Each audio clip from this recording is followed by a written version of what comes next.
Hello, everybody. Welcome to Bill Brown again. Another exciting day, and we have the same guests. Uh, they're coming back because I didn't pay them. They're not here just to talk. But anyway, anything to say, you guys? Well, when we getting paid? Uh, when the cow jumps over the moon. Yeah, this. Yeah. All right, who did that? Who did that? Come Yeah, on the now, who cow, did it? cow made the jump. Let's see the checks.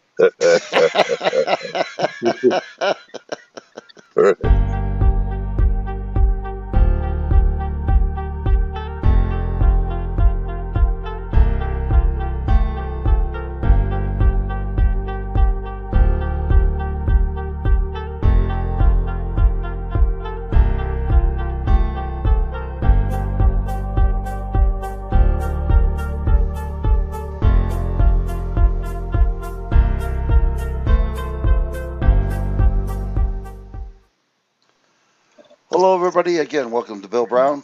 I'm glad to have you here today. We have some good content today, real good content. I'm not going to tell you what it's about right now. We're going to go through it, and we'll go from there. Um, and I'll start this thing right now so we can get it going. Anything to say before we start, everybody? Howdy. Is that that run silent, run deep porno you always talking about? This is not only good content, it's silent and deep. Here we go. Doggone guys, I'm telling you.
information about police, and it needs to be discussed so that we can have a better understanding of what we just watched.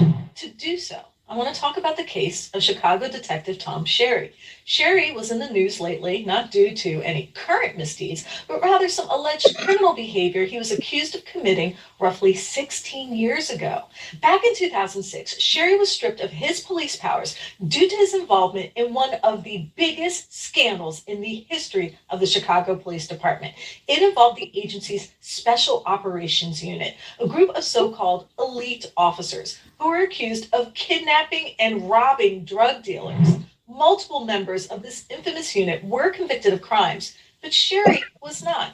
In fact, although he was stripped of his police powers due to suspicion he was actively involved in the scandal, Sherry has remained on desk duty ever since, meaning he's been pushing paper for nearly 2 decades, all the while, I might add, collecting his $87,000 salary courtesy of the Chicago taxpayers.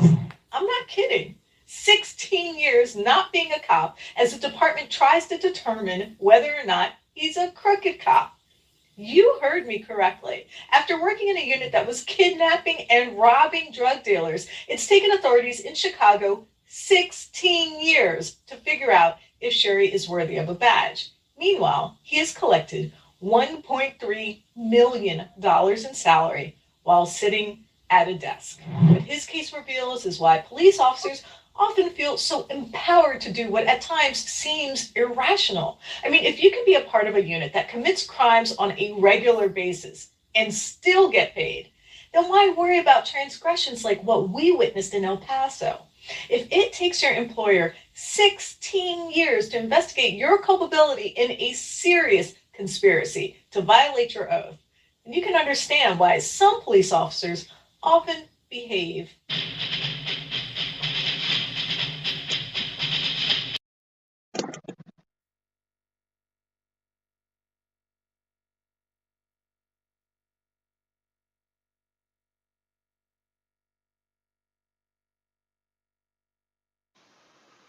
Well, that's pretty good, eh? Where a cop can get away with that? Yeah, it takes 16 years to figure out if he's a criminal. We get that kind of stuff in the UK, but it's not that long. Well, I got one for you. I'm going to try to find and put in the backstage, but 4 cops come up and try to arrest a elderly black man for resembling the person, and he's been sitting out there on the boardwalk with his family eating and all that for hours. And then they found out that he was an FBI agent, and boy, they all went berserk. That's a good one. I got another good one. I don't know how to put it, the link in the backstage, but let me just lay the groundwork here. Texas police laying the groundwork to thwart cop watchers by sending them to jail for simply using cell phone cameras to film them.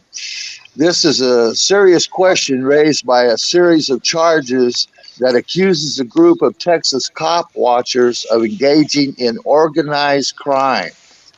And they actually arrest these people, put them in jail, and set their bond at $100,000.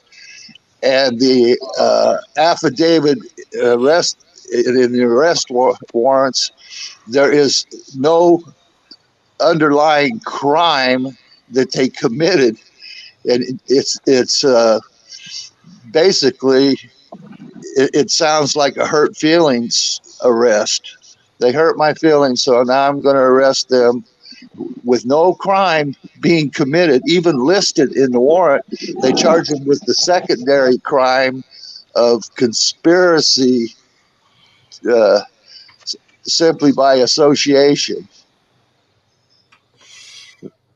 And this just recently happened, and 2 of them are sitting in jail still. They've been there for like 3 weeks or whatever, and there's no possibility really of them getting out unless somebody comes up with their bail, and they don't have anything, I mean, they don't have any assets. So to set bail at $100,000 When you're ready. for somebody that doesn't have any assets, that's almost criminal in itself. You got to have a reasonable bail.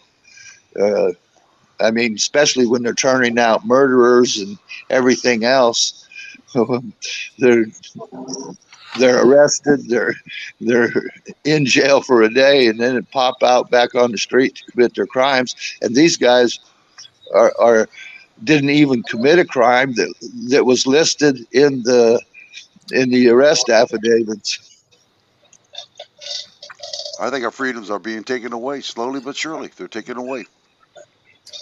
That or It's a they pain. just let you think you still have them. Yeah, yeah. Like And that. partner Deck, Michelle, how you doing? Oh, Michelle's gone. How you doing, guys? Sorry I haven't been around for a while. Hey, UK. Mm-hmm. How you doing, guys? How Good, you doing? good. God save the Queen. Yeah, you got Charles to worry about now. You got Charles to worry about. We're fucked with the King. Yep, yep. You sure are. Big time. That's our last bit of identity gone from our United Kingdom. Our last bit of identity is gone now. It's fucked. God save the Queen. She ain't in the ground yet. There's still hope. Yeah, she's just up the road from me. Well, he's kissing his brother's butt to tell him to come on back. I missed you guys. I'm sorry I haven't been around, but going back to school now and stuff. I'm sat here now. I should be in bed, but I'm eating my dinner while I'm talking to you. We're going to talk about school. We're going to talk about school. So you brought up a good subject there. Yeah, I have. How you all keeping anyway? Oh, here she is. We got her. 10 hot on the deck. All right, here we go. We're going to start. Here comes the Guru. I saw Guru in the chat there too. Oh, sorry. Good evening, Michelle. But carry on. I'll mute. Okay, here we go.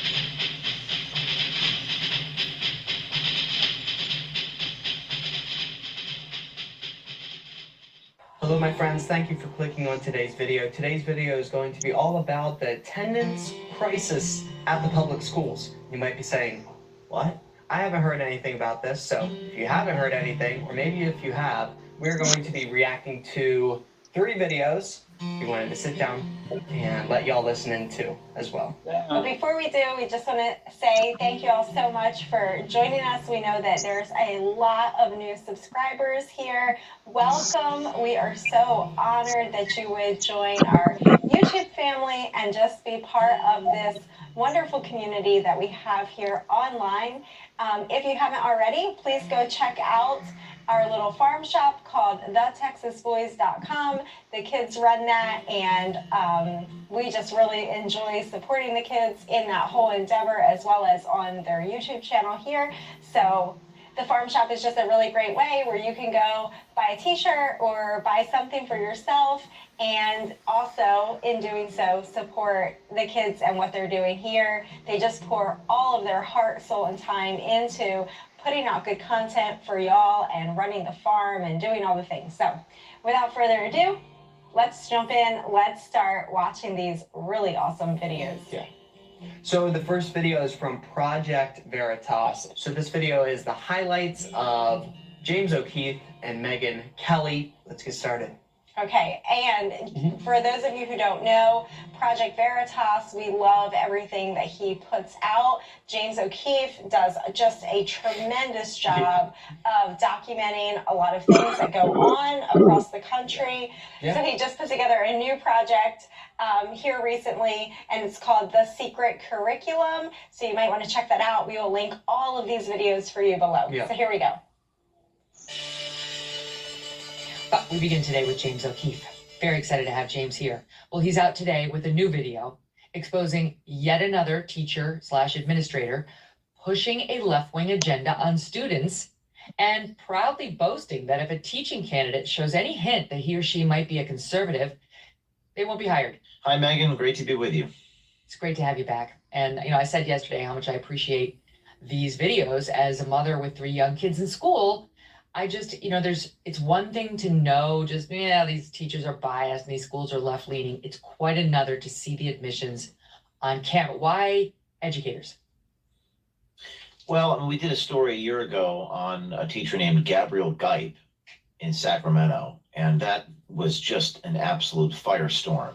Parents flooded the board meeting in Sacramento. This is 1 year ago last week. And these are not Republican or Democrat necessarily people. These are just angry mothers. You don't mess with a mother's children. And this tape a year ago showed a self-described communist anarchist say he wants to F with your kids. He wants to give extra credit to go to Antifa rallies. So we dispatched our undercover journalists in the field and ran into these teachers in Fairfield County, Connecticut, and New York City, exposing what they really felt and what they really were doing. The evidence is incontrovertible. You could hear Jeremy Boland's voice. You could see his face. And you could even hear the reporter asking the question in that restaurant in Stamford, Connecticut, when he talked about not hiring people over the age of 30, which is what's causing this attorney general to launch a civil rights investigation. And this is not a political. Okay, so let's just stop and back up for just a second. So these school teachers these liberal-minded school teachers are encouraging their students and saying they will give them extra credit in class if they would go to Antifa rallies and, really put their life in danger. Come on, guys, the stuff that goes on at those Antifa rallies, and just push this liberal agenda. And then he brings up the other point. James O'Keefe says that the schools are also admitting that they don't want to hire anybody over the age of 30 years old. So you say, why? Why do you think that the school systems would not want to be hiring people over the age of 30? Why do you think, Matt? If I had to guess why they don't want any old people in there is because they don't want, old timers. They just have they grew up with good morals and, we're surrounded with really good people, and they're not these crazy people that just have absolutely no idea what in the world they're talking about. They don't even know who they even are. They're not like, they haven't just got out of the brainwashing colleges and are going straight into teaching these young children that are just trying to get around in life, and they're developing, and then they're pushing all this on them. So then they're like, well, I want to excel really good. I want to excel in life, so I guess I'm going to have to go to these Antifa rallies so then I can get a higher, more credits or whatever. And it's just absolutely insanity. Absolutely. You hit the nail on the head. Yes, that is exactly right. So if they hire people over the age of 30, there's probably a much more likely chance that those people are going to have something called common sense, right? Yeah. And they're going to know the difference between boys and girls. They're going to probably come to the table with a lot more life experience. They're probably going to have children themselves, so they're going to have a lot more experience and discretion and judgment in life, and just a lot more balanced views probably in general than a young kid coming out of college, like you said, exactly, fresh out of college, not a whole lot of life experience, have just been pumped and taught all this stuff from these liberal-minded professors. And I know my husband and I can totally speak from experience that the colleges back 20 some years ago were entrenched with liberalism. There was just not a conservative professor to be found, and they were just brainwashing you with this stuff. And young people are just you look up to these people, Yeah. of course, the students in the schools and the public schools look up to their teachers, especially if they're young teachers.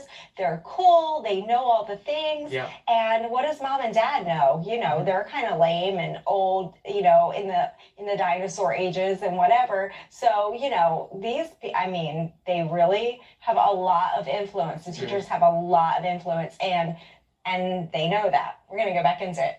It's not a political expose. That's why we chose this story, because I think these stories are bringing people together. But the underlying problem, yes, you've exposed illegality for sure. You cannot discriminate against people because of their age or their religion. That's very clear. But the underlying threat is because of their conservatism. That's what that guy is trying to weed out. And that is why you're meeting with resistance, because these liberals who are on that teacher's or that administrator's side of the aisle want to protect him and agree with his approach. That's what's so outrageous about it. The fact that you got 2 admissions of actually breaking the law is the only thing that's made anybody above that guy in the totem pole listen. Otherwise, they'd be backing him. They'd find some way to back him because they support his approach. It's what's so infuriating when you're in this school system as somebody who is not far left. The second official at the private school in New York City has also been put on leave as a result of our investigation. Good. The one who wants Dexter, a serial killer, Correct. to come in and take out all the white boys. Yeah, she's definitely going to be suspended and fired. Or I will personally take my little placard and go march in front of Trinity School, which I know exactly where it is. It's very close to where we used to live. And it's considered truly one of the best, if not the best, private school in the country. Think about it this way. Think about it if Jennifer Norris had said, unfortunately, it's the black boys who feel very entitled to express their opposite opinions and push back. There's a huge contingent of them that are just like horrible. And you're like, you always going to be horrible? Or you're just going to be horrible right now? The question, is there any saving these, change it, Democrat black guys? I don't know. I think they need to go. They're really awful people. That's what I'm afraid of with my black students that are poor. I'm like, do you ever have to deal with these problems? They're so protected. It makes me sad. We need to find some like Dexter, sort of like a vigilante to take people out. Seconds of your videotape hitting air. The fact that these kids are white and boys has somehow shielded her from immediate termination.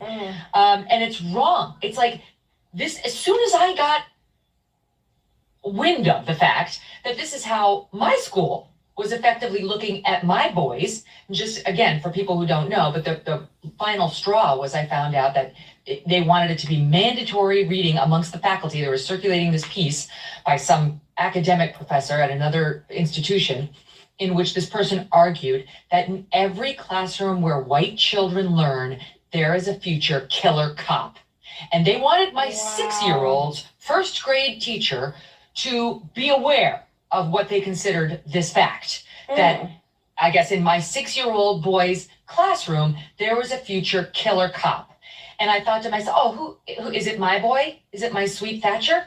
Is it his little buddies who he hangs out with and does Foursquare with and plays baseball with? Are those the future killer cops? Show me, which one is it? How should the teacher be treating them? But that's the ideology. This is how they're looking. She's looking at these white kids who probably haven't said anything to her, walking down the hall thinking, we need a vigilante, you're horrible, you need to go, there's no saving you. She has to be fired, or I'm literally getting a placard and marching in front of Trinity myself. I'm looking forward I will do it. I think there is a protest, Megan, in front of Trinity today. I think there are people there, and yeah, I mean, what is going to be the last straw? I mean, getting a placard and marching in front of a school, I mean, I think time's up, too late, game over. Guys, pull them out. I know we've had friends that have just said this year, pull them out. They lost it. They've lost their minds on 99 different levels. We can talk about all of the different levels of, they're totally incompetent. They're totally negligent, and they're totally incompetent. They're totally negligent, and they're totally pushing this liberal hate speech. I mean, to say that you want 6-year-old little boys to die because they're white, and you feel like they have some type of privileged life or some type of chance of becoming like a murderer or something just because of the color of their skin, this is insane. Like, this is total insanity. Game over, all done, rack me, I'm out. I would have my kids out of there so fast. This isn't special to this particular school, guys. This is all of them. Nationwide. It's all of them. This is bad. This is systemic. This is all across the nation. It's coming from our higher education system. It's coming from our colleges. And this has been pushed so hard for the past, I don't know, at least 25 years, 30 years that we know of personally.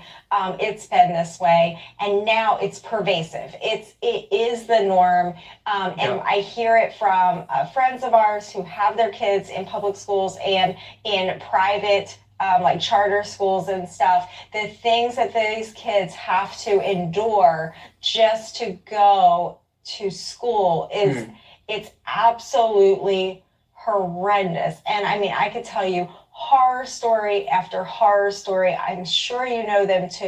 I mean, I have a neighbor right up the road that about a year ago, she stopped and she said, "Do you all homeschool your kids?" And I said, "Yes." And she said, "I'm about to pull my daughter out." And I said, "Why?" And she said she is just having the most horrible time. Now, these are little, small country schools here. And she said she is so stressed about being in school that she's literally physically like created this habit of pulling her hair out of her head. She's like losing her hair and she's like pulling it out of her head. It's like a stress mechanism thing because she just hates being in there so much. Just the pressure, the bullying, just the big system that is like this machine that you're in. It's not a healthy atmosphere at all in any way. You don't feel safe. You don't feel physically safe. You don't feel mentally safe. I mean, there's just this whole disconnect. It's nothing like most children's home life or parenting. Everything's being undermined. You got anything to add to that? I never in a million years could ever imagine like even going to public school or what that would be like. Every public schooler that I've ever met, and like everybody's like, oh, you know, they always talk about like social and like homeschoolers being social. All I know is every public schooler that I've met has been the least social person. I'm talking about kids anyway. I'm not talking about adults, but I'm talking just about kids. They are the most quietest and the most very try to keep very low profile, stare at their phone. Even if you're kind of in the room with them, they really don't want to interact at all. Unlike homeschoolers, which will, you know, it all depends if you're introvert or extrovert or whatever. But they're just more, I don't know, more aware of things and everything like that. But yeah, I absolutely, I would probably actually get kicked out of a public school if I went in there anyway. So I would offend too many people. Well, I guess just based on the color of your skin, you would offend them. Yeah, so I wouldn't even have to say anything. All right, so that is the end of that video. You can watch the whole length video down in the description down below. Since we have two other videos that we are going to be watching, we had to skip through that video a little bit, but you can, like I said, watch that video in its entirety in the description down below. Yes, and that's just one systemic problem that we wanted to put out there for y'all to kind of chew on and think about while we go into these next two videos, which are going to be a direct result of some of these systemic problems that we're seeing in the public school systems nationwide. So here we go. We're going to jump into it. First one is local to our state.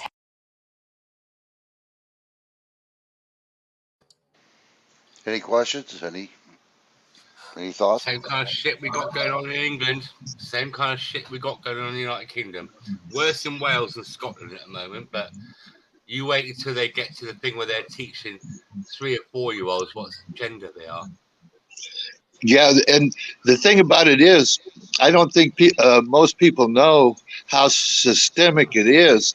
They may see a report about a teacher doing something in another state, but they don't know or believe that that possibly could be happening in the school that their kid is in.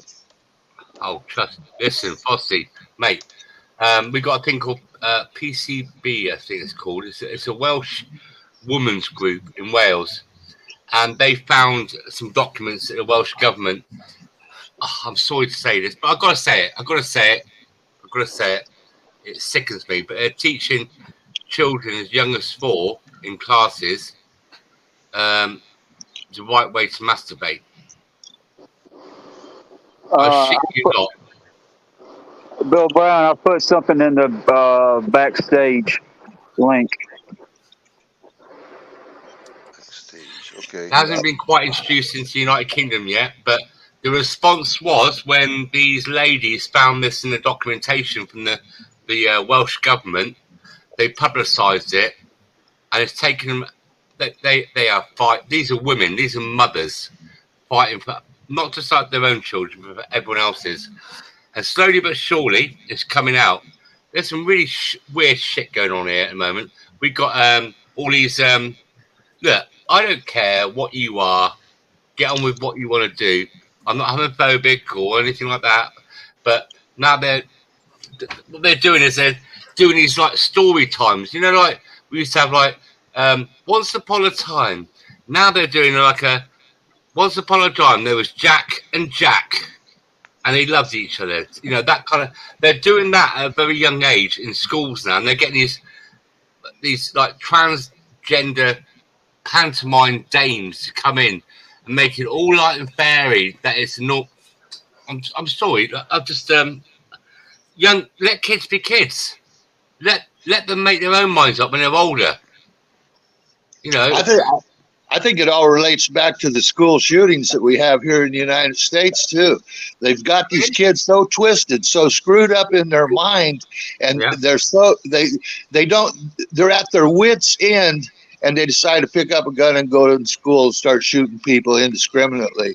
I think they're just creating these kinds of people. Hey, watch how funny this is. Yeah, sorry. So I just clicked on the Michelle thing. Hey, watch how funny this is. I'm not the only one that clicks on the link. Everybody clicked on the link. Oh, was that me? Sorry. Yeah. That was me. Anyway, it's ridiculous. You pay taxes, and they're brainwashing your kids into being a boy if it's a girl and a boy. You know, it's ridiculous. Or maybe not even that. It could be gender neutral, or a toothbrush. I think I need to leave this conversation. You know. Okay, well, you want to come back later because I got your stream. I got your link. Yeah. Okay. No. Hang on a minute. No, Michelle, don't leave the link yet. I hope you don't think anything's been directed at you at all, do you? What we're just saying is... In a way, yeah. Well, we're talking about kids, not you.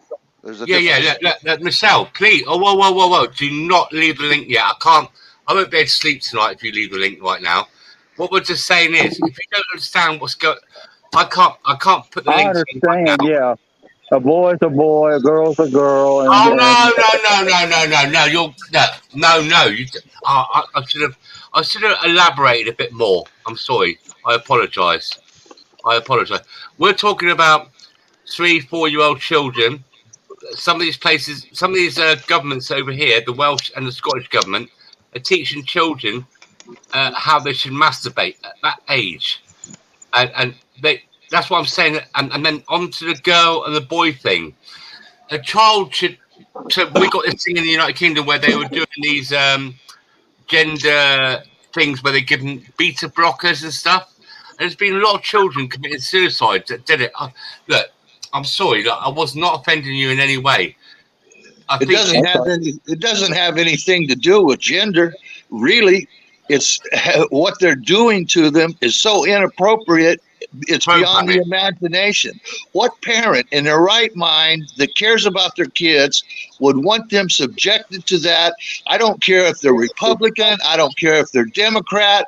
I don't care if they're independent or from the moon. Nobody wants it. And they're doing it, and it has nothing to do with somebody's gender. It has to do with these sick son of a bitches that are in the position to push this shit, and they don't even. And in some of these places, they tell the kids, "Well, don't tell your parents we're doing this." I mean, life is confusing enough for a child as it is. So, Michelle, listen, you know as well as you know me. You know that when people say there's only two genders, I correct them. I say, no, it's not. You're wrong. There's more than two genders. There's three. So you know me from time. But I said, do not take what I just said earlier on. I didn't get to elaborate what I was trying to get to. Okay. Yeah. All Pardon? right. That's your apology. All right. Yeah. Sorry. I didn't mean to offend you in any shape or form or way. You know that. You know how I feel about you. And vice versa. All right.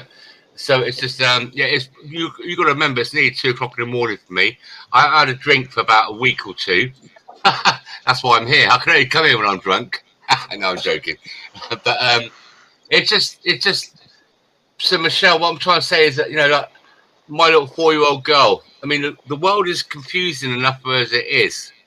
Let her make her own mind up when she's gone through her puberty and done all this. And so we had these gender clinics in England. Well, one of them, it's been closed 3 times because of the amount of children that have gone there, and then they've prescribed them these beta blocker things, and they've committed suicide or regretted. So that's what I'm saying, Michelle. It's basically what they're doing. They're hurting our children. That's what they're doing. Right. Right. Yeah, I agree. Yeah, thank you. That's what I'm trying to get across. I would never ever do anything to offend you, and you know how I feel on these things, Michelle. I'm not homophobic or anything like that. It's just. I know. Well, she knows better that I wouldn't have her up here otherwise. doing something like that to her. I would, But, no. Thing is, I might have offended Michelle because I didn't elaborate on what I just said. He explained it. He explained it, Bill Brown. Okay. A little So further anyway. than. All right. It's just that it's heinous what they're doing, like the lady said. It is. It's very heinous. I mean, to tell the kids, hey, the black people have nothing. My God, they're in sports. They're in government. They're in the military. They're in the newscasting. They ain't got nothing, But yet they're downing the white people, telling them to kill white people. That's bullshit. We got to get together. We got to white privilege and all that stuff. And that we all, even though you might be 12 years of age, you're bad because you own slaves. Do you know what I mean? We've gone through all that stuff. The life was really good in the 80s and 90s. And when this Black Lives Matter stuff come out, all this does is just cause racial disharmony. It's just, you understand what's going on. I just wonder sometimes, is it that Democrats doing this on purpose? Follow the money, and you'll know. Follow the money. All of them doing it. The whole government's doing it, not just the Democrats. All of them. That is true. They know what's going on. Yep, I agree. Yeah, 100%. We don't have a government anymore. That's when this lady says, pull them out. There's no solution for working within that system. Pull them out. Educate them yourself. That is the only thing that is going to protect them. That's true. I mean, I've got my 13-year-old daughter, Daisy, as you all know her. And she doesn't want to go to school. She wants me to homeschool her. She hates it at school. And she's quite a clever cookie as well. She's a bit more enlightened compared to other classmates. I'm not saying she's special, but I'm just saying that I don't know if it's my influence or whatever, but she's worked out that, she's been brainwashed and she didn't like it. She wants to stay at home. She wants us to school her. Well, the bottom line is if you don't do it and your kids come out wrong, it's you. You're the one that did it, not them. You're the one because you allowed them to go to school. And you knew what was going on. And it's wrong. And to hurt little kids like that at that age, I mean, me and Frosty, when we were kids, we had a ball. I loved going to school. I did. These kids, they hate it now. But, I sat right next to the window. I could look out it. That was my greatest accomplishment. Boy, Escape. if somebody could just give me time to sit and look out the window and daydream for 8 hours, I mean, I was in heaven. But hear this, right? So, you think over here in the United Kingdom, our kids, like when we had the thing with when Trump was president, and then when he was coming over to visit the Queen and do the parade, there's all these hate speeches against him, and he's this, he's that, he's this, and whatever. The kids in the school rebelled, and there was like a MAGA protest. The kids were supporting Donald Trump in the high schools over here. So there is some light at the end of the tunnel. Trust me. No, there is not. There is not. The way things are going right now, right here in this country alone, just this country alone, it's being torn apart. I mean, we can see it every day. That's right, Bill Brown. And this system we have, school system we have, has to fail. It has to fail. And it's on the road to failure. And that's what this next video is going to show you. Uh-huh. All right, I'll turn it on. Here we go. Bear with me here. Oh. Okay.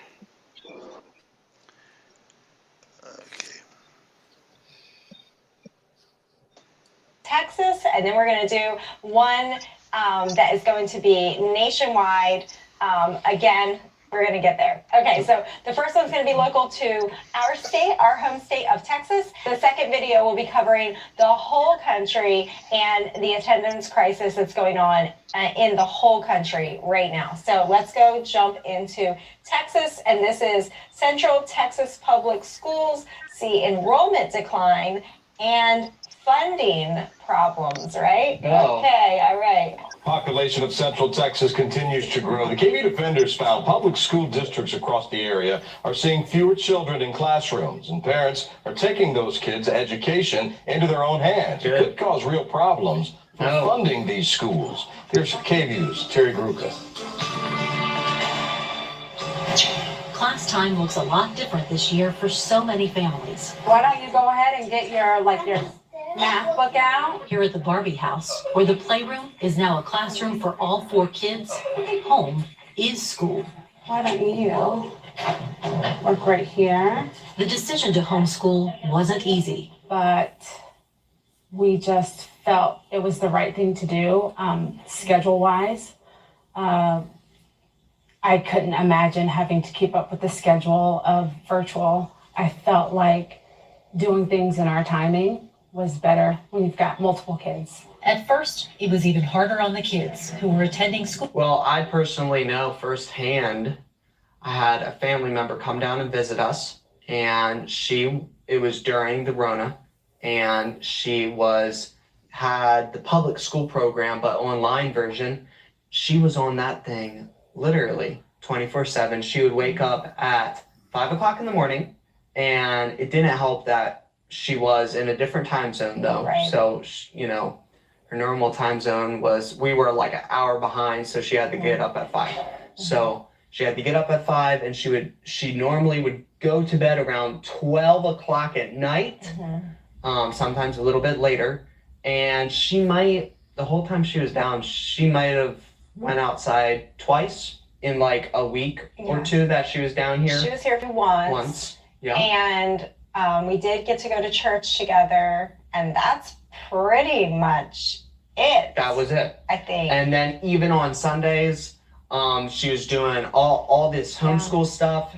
And I think at least how it was looking anyway, is that they were trying to make the kids' lives miserable at home. Yes. So then they were wanting to get back to the schools. Yeah. So then they wouldn't be like, oh, this is awesome. I can do my schoolwork at home. Right. Dude, I'll just stay at home and Absolutely. do public school or just be homeschooled. Right. So I think they were just trying to torture the kids. Right. That's just my opinion. Yes. But I think they were just trying to torture them and make their life miserable and add so much more junk to it.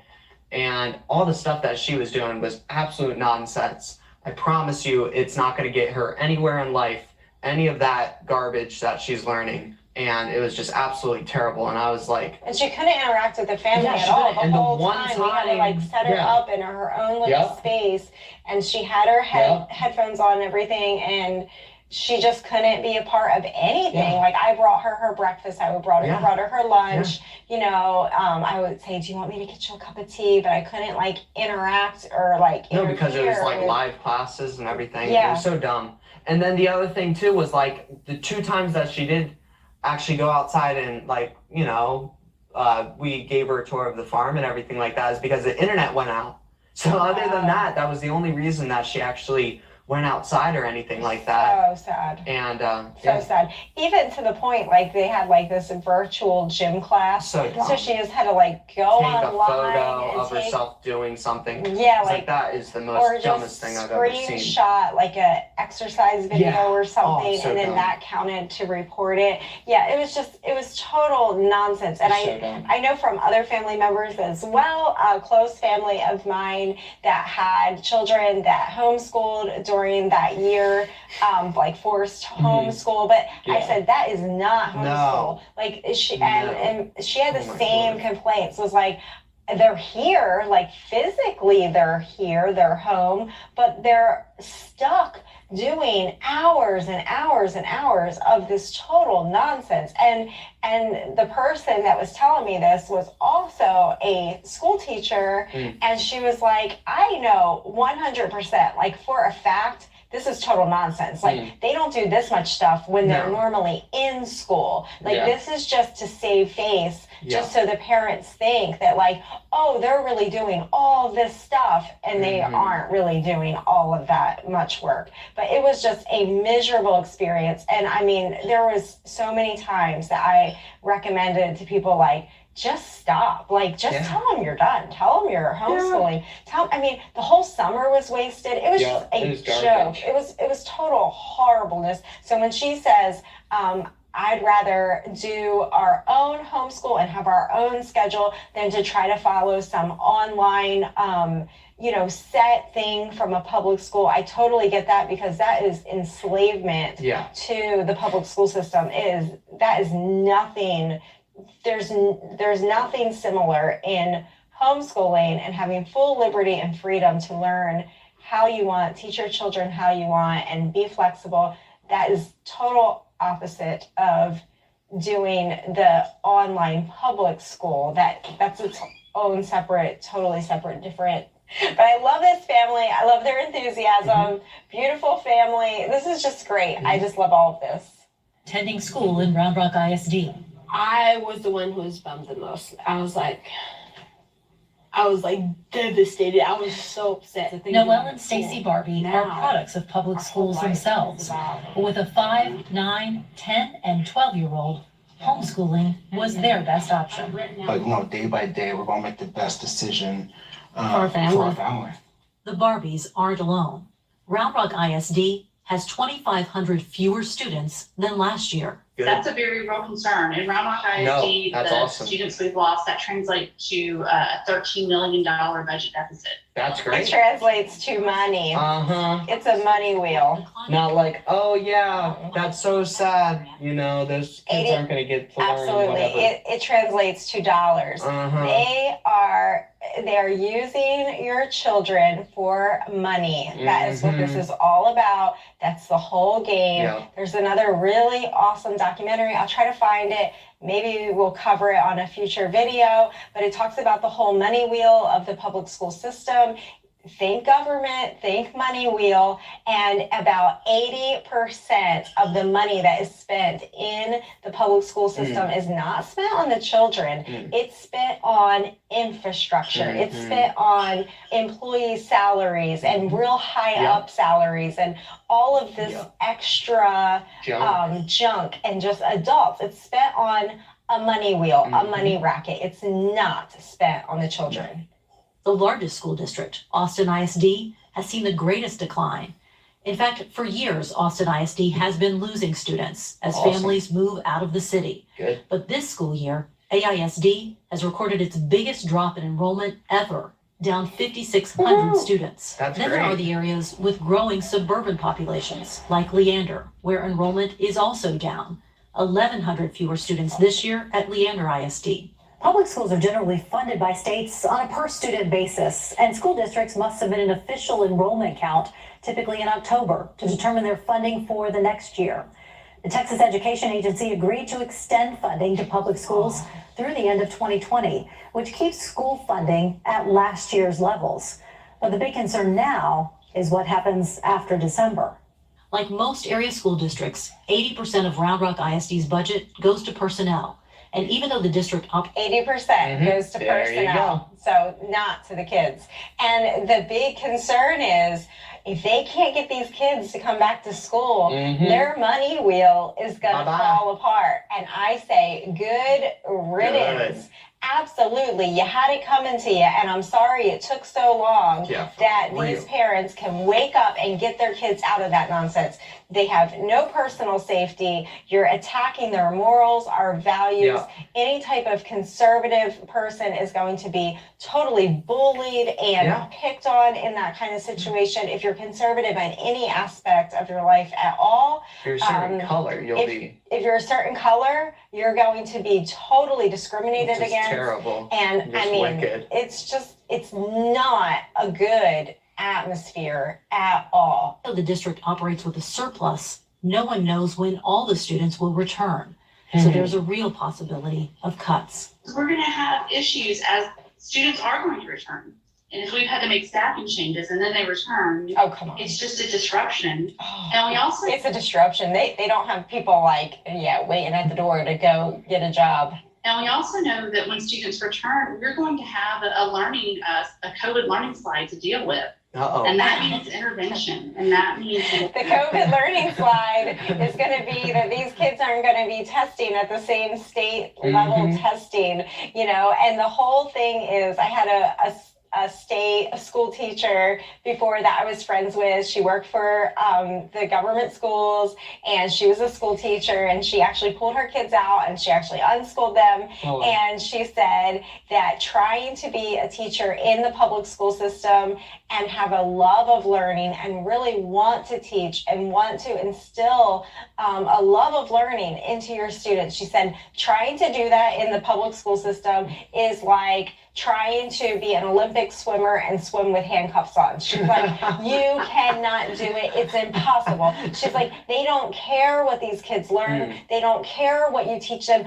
All they care about is the test results. They want those state test results at the end of the year. They want those test results to show a certain thing. And as long as they show that they've done these state testing things and those kids can pass those state tests, that's all they want, because that's where they get their funding from. And the rest does not matter, to the point that where we came from, they had stopped teaching a lot of the different major subjects, and they were only teaching to the state test. And that's exactly what she said. She said it was nonsense. She said all they're doing is spending all year long teaching these kids to pass state tests at the end of the year. And it was just totally nonsense. It was this new math that made no sense to anybody, and they stopped teaching history, stopped teaching science, stopped teaching anything else extracurricular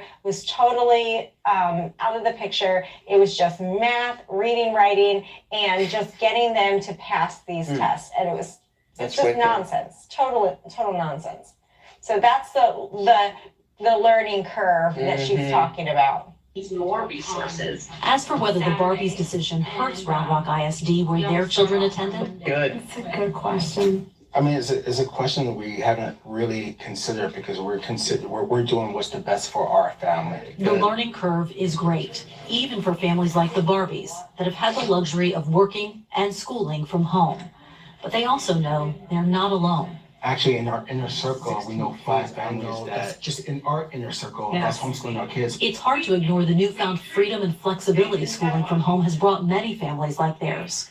12-year-old Jeremiah, who dreaded the decision to homeschool at first, has found his niche. This week's gonna be amazing week. On top of his schoolwork, he's now creating weekly news broadcasts from home. It's just my favorite part of history. And the homeschool environment has brought out so much the Barbie family didn't expect.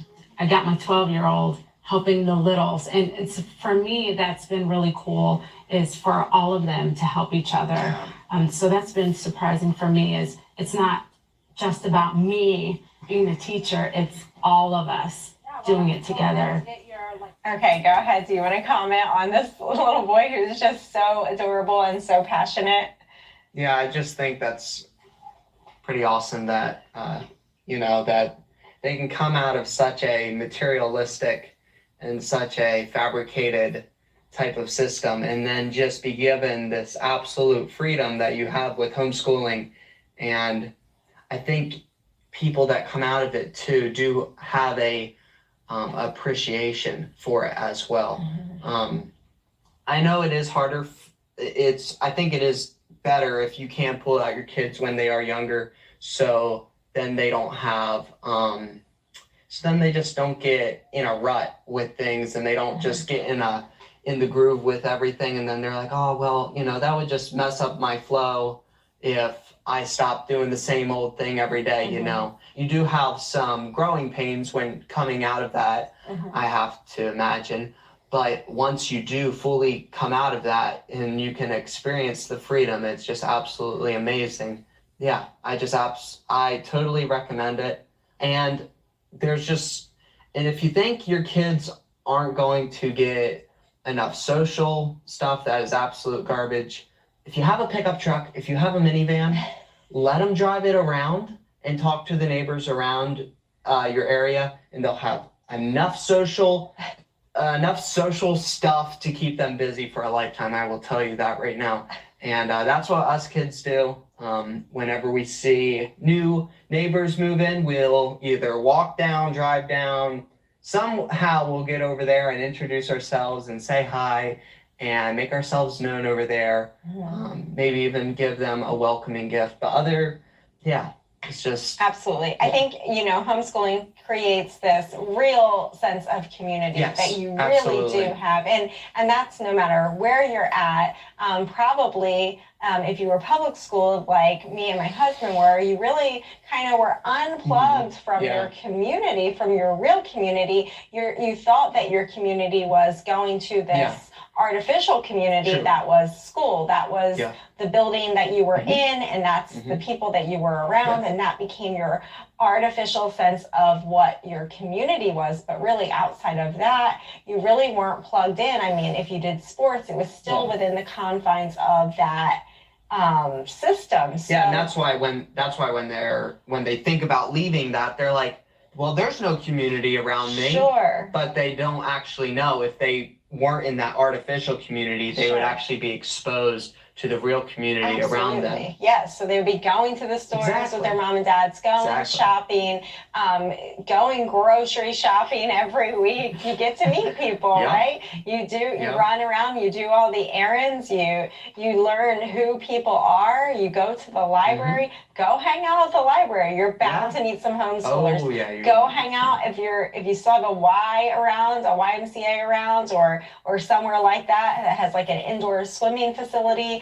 Go sign your kids up for some swim lessons. You're bound to meet some homeschoolers. Go online, look around for some homeschool groups. You're bound to meet some homeschoolers. Sign up. There's all kinds of classes and things going on. I know before, when my first three were younger and we didn't live so much in the country, I had them signed up for like this marine biology class and learned all these different things about marine life. And they had classes like once a month, and all these kids would get together and they would learn about different animals. And I mean, you just have to put a little time, put a little effort into it, and you will find all of these wonderful resources. There's so many clubs and things, and just wonderful things to do to get your kids into. If you do like the sports stuff, and you are still in a neighborhood, there's still sports, there's still things. Matt did soccer with the township, then he did indoor soccer for a little while, swimming, guitar lessons. There's just so many different things that you can do. You are not limited in any way. If anything, you have more opportunities. Alrighty, so that is the end of that video. So we are going on to video number 3.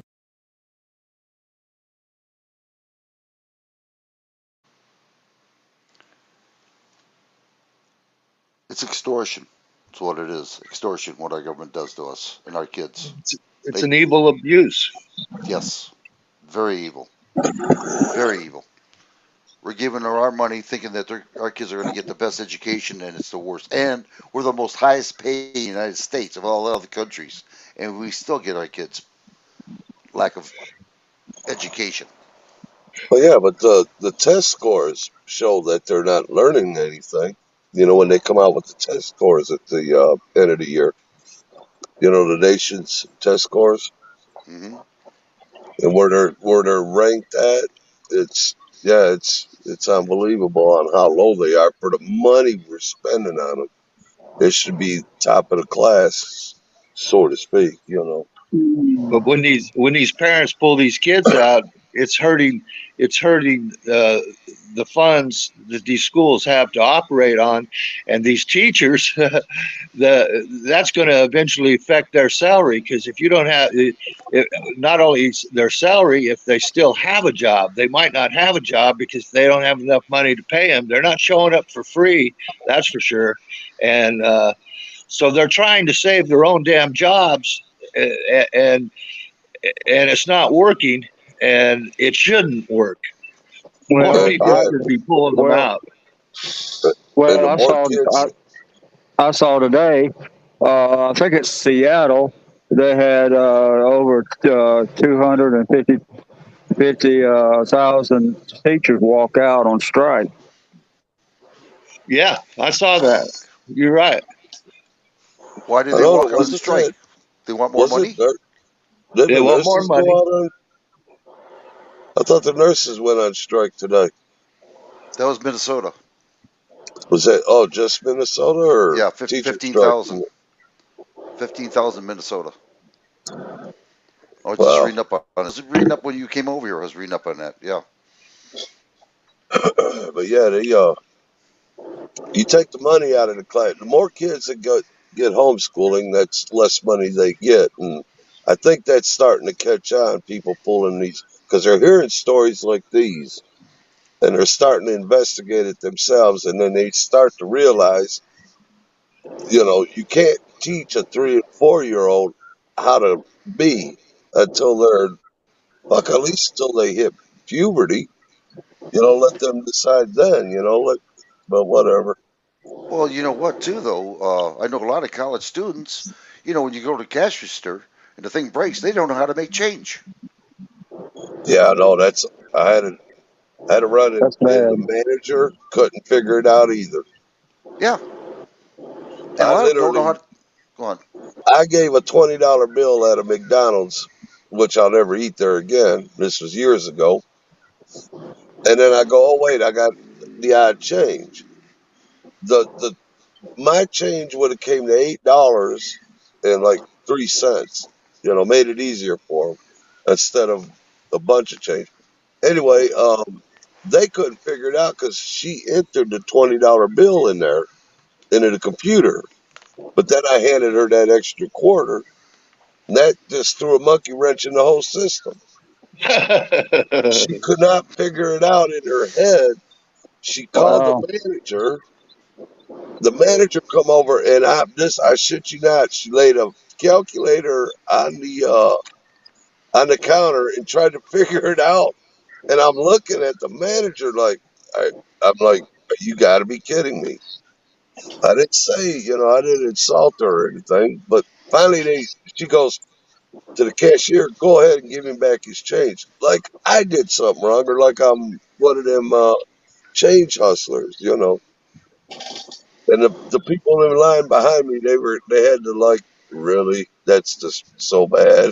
But Should have yeah, told you. You the should have asked her. schooling, Go on. yeah, it's just the more kids get pulled out of school and taught at home. For one, they're going to be the only thing that might hurt them there is social networking. Being with other kids. So if they can figure out a way to do that, to socialize once in a while during the week, that would be great. They Well, do that with their that's what this. iPhones and cell phones. That's what this lady was pointing out. There are so many things locally for a lot of people that they can get into those social interactions just by participating in what is available. And a lot of it is free stuff, like the marine biology thing she took her kids to, and soccer this kid played. He didn't need Yeah, a structure that was created by the school to enjoy that sport. There's community things that people are right. doing that give you that social interaction.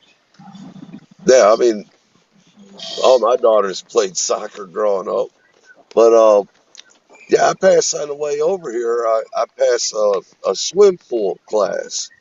It's a huge building, so yeah, that's another thing they can get into that. I mean, I don't know if it's free or not, but it's options.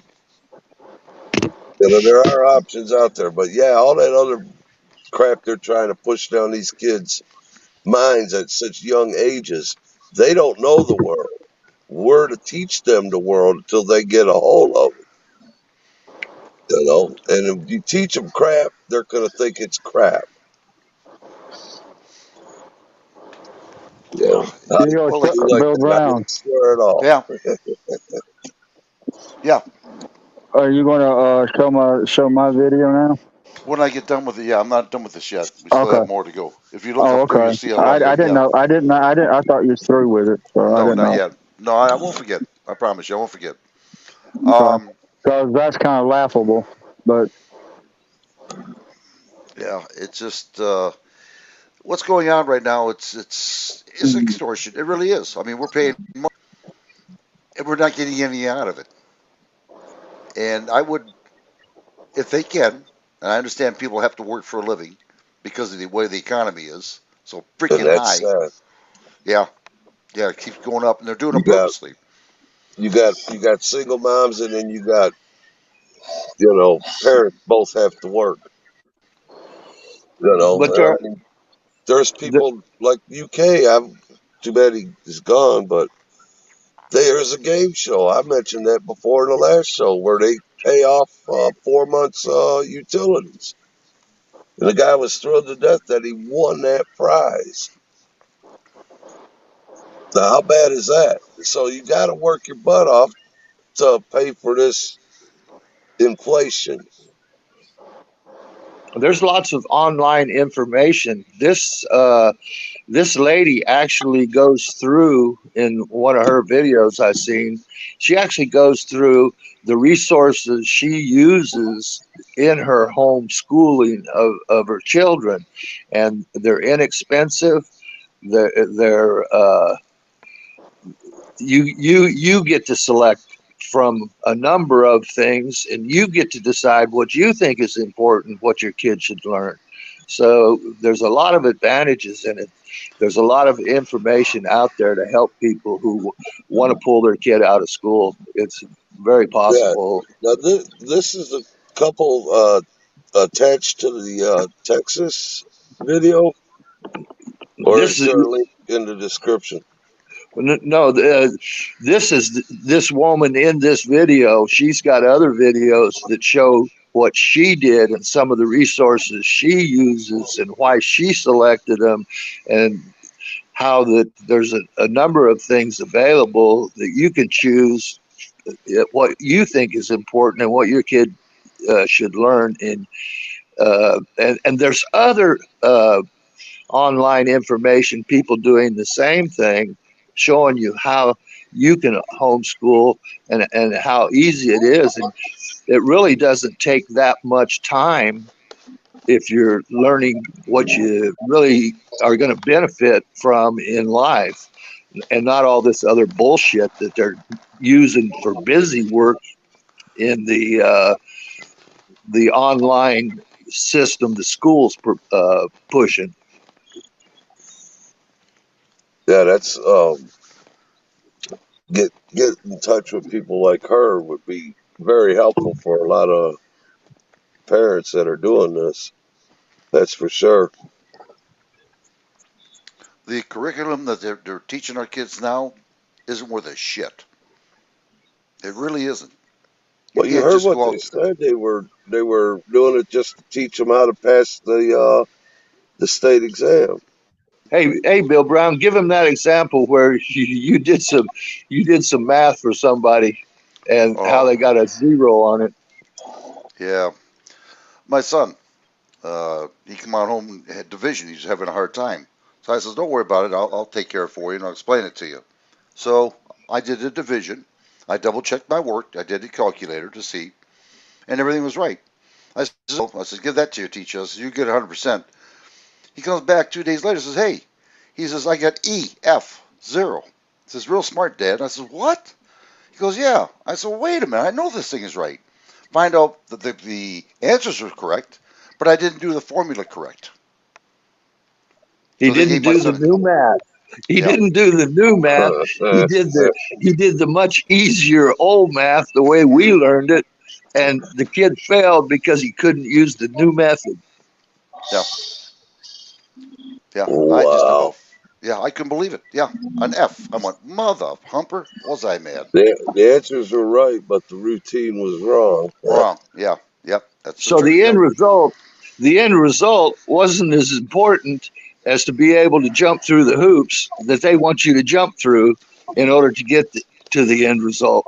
And and the old math, the ones that the way we learned it when we were in school, Bill Brown, was so much easier and so Yep. much easier to understand and quicker. But no, you can't use that. And no wonder in your situation, Paul Billy, the store person and their manager couldn't figure it out. they they didn't they didn't have enough apples and bananas to count. Oh, but it's a shame. It That's really just is. I would probably feel it too because I don't know their formulas that they want you to go through. And no wonder it's hard on these kids. They keep changing the rules. If something works, leave it alone. Don't just change it and say, well, we're just going to do it. It's bull. It's not benefiting the children, I mean, why would you have to learn algebra in high school and you're not even going to use it when you get old? Trigonometry. It's bull. Do something practical where the child can learn something in life that's going to benefit him. If he wants to be a trade, electrical, fine. Start teaching him that, in trade sections. But they don't do that. It's either I, I their think way or no way.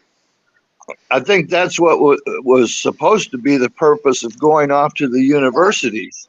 In high school and stuff like that, you were supposed to be able to learn things that you needed to know to operate in the world. But if you wanted to go on with trigonometry and that kind of stuff, that's what the institutions of higher learning, the universities, the colleges were for. But then they decided that they're going to start preparing the high school kids for this institution of higher learning once they leave high school. Now, that's where they screwed up. And what do kids be kids? Kids can't be kids. They go home, they got to do homework. The first day, my granddaughter, the first freaking day, they gave her homework. She's never outside. She never goes anywhere. She's got to keep doing her homework. And they pile it on. And it looks like they heard a flunk. Just forget about it. Just leave. Just I quit. And she said that quite a few times. I don't like this. They're just not kids anymore. They want them to be adults, like at age 10. And it's bullshit. Then usually the girls are the smarter of the class. They like doing schoolwork and things like that. All Boy, it's a right. mess. I tell you, any which way you go or look, it's not right. It's a mess. We don't have a government. And like Guru said, and I'll say it right in front of him, well, not in front of me, he's not here, but he's on the side. But what he says is true. We got to get off the freaking grid. Get away from government. They're not doing us no favors at all. They never did. They never did, And it's bullshit. This government is just getting too big for us. They're controlling our lives, checking on us on cameras, checking us on our internets. They're all cahoots with these freaking corporations that don't give a shit about us. You know, they're rich off of us by capitalism. Now they want communism. It's bull. And they're ruining our kids to do this. And these kids are growing up to disrespect their parents because the teacher says so. Don't tell your mom and dad. I am your boss, not your parents. I am. And it's wrong. Totally wrong. Yeah, that's straight up brainwashing right there. Yeah. But I'm going to tell you, just don't let your mommy and daddy know about it. That's just got a wicked agenda all around it. You know, we Or pay to the keep bills. secret, your kids should talk to you and tell you what they've learned or what they've done when they get home from school. Not keep secrets from your parents. Ugh. Well, it gets me. We pay the bills. We feed them. We clothe them. You know, we work hard for That's them. how you. And you expect the best for them. You want something better than what you had when you were younger, when you're older. But yet you turn right around and these teachers are putting the screws to the kids. You know, and it just irks the shit out of me, excuse the expression. You know, the government is no freaking good. No government. Yeah, where'd you learn that word, irks? Huh? Nothing. Oh. Trying to lighten it up. So. Oh, okay. Well. Don't irk him. Don't irk him. Yeah, don't irk me. You're irking me. You're irking me now. All right. All right. We'll start. There we go. Round 3. It should be the last. I think it is. I'm not sure. Yeah. Okay. I think. Okay, we go. 3. This is the last video. Yeah. So this video is going Thank you for telling me. It's the last video. Thank you. to be pretty much covering the public school enrollment dropping for the whole entire country. So here we go. It's just 2 minutes. Yeah. Real quick. Some school districts will begin the school year wondering, where is everybody? Good. At least in Illinois, I know many other states, less kids means less resources coming to your district. Enrollment is down for public elementary schools. Good. An analysis of last year's enrollment by AP and Chalkbeat finds 1 in 3 Chicago schools now have fewer than 300 students. Awesome. LA, New York, and Boston are seeing similar trends of empty desks. Shrinking enrollment may force some districts in places like Denver, Indianapolis, and Kansas City, Missouri to close schools entirely. The Dickinson family in Wheaton, Illinois says if they start shutting down schools, you know what that does to our taxes, right? Makes them come down. That's right. And I think everyone would be happy if our taxes went down. I don't think there's a lot of people in this world that are like, man, I wish our taxes would go up this month. And I think it's funny that they're so concerned about enrollment, but it's always tied to the money. It's not really tied to the student and their concern for their students. It's tied to money, and then it's tied to they might get behind and they might not test as good on their state testing, which is tied to the money again. So. Sorry, I want to say something about this so I don't forget. You heard what they just said. As the kids don't go to school, the taxes start going down, and we're all happy. Now, the problem is, and the government knows this, is that they're allowing illegals to come on in. What are they going to do? Replace the kids that are going homeschool to go to private or public school and to be indoctrinated. So it's a two-edged sword here. So just something to think about. But even as that's happening, look at the influx across the southern border and the amount of people that are coming and being put into the public school system. Even with that, the enrollment is declining in these schools. Ah, man, I hope you're right. I do. I hope you're right about that. I'll laugh my rear off. Billy.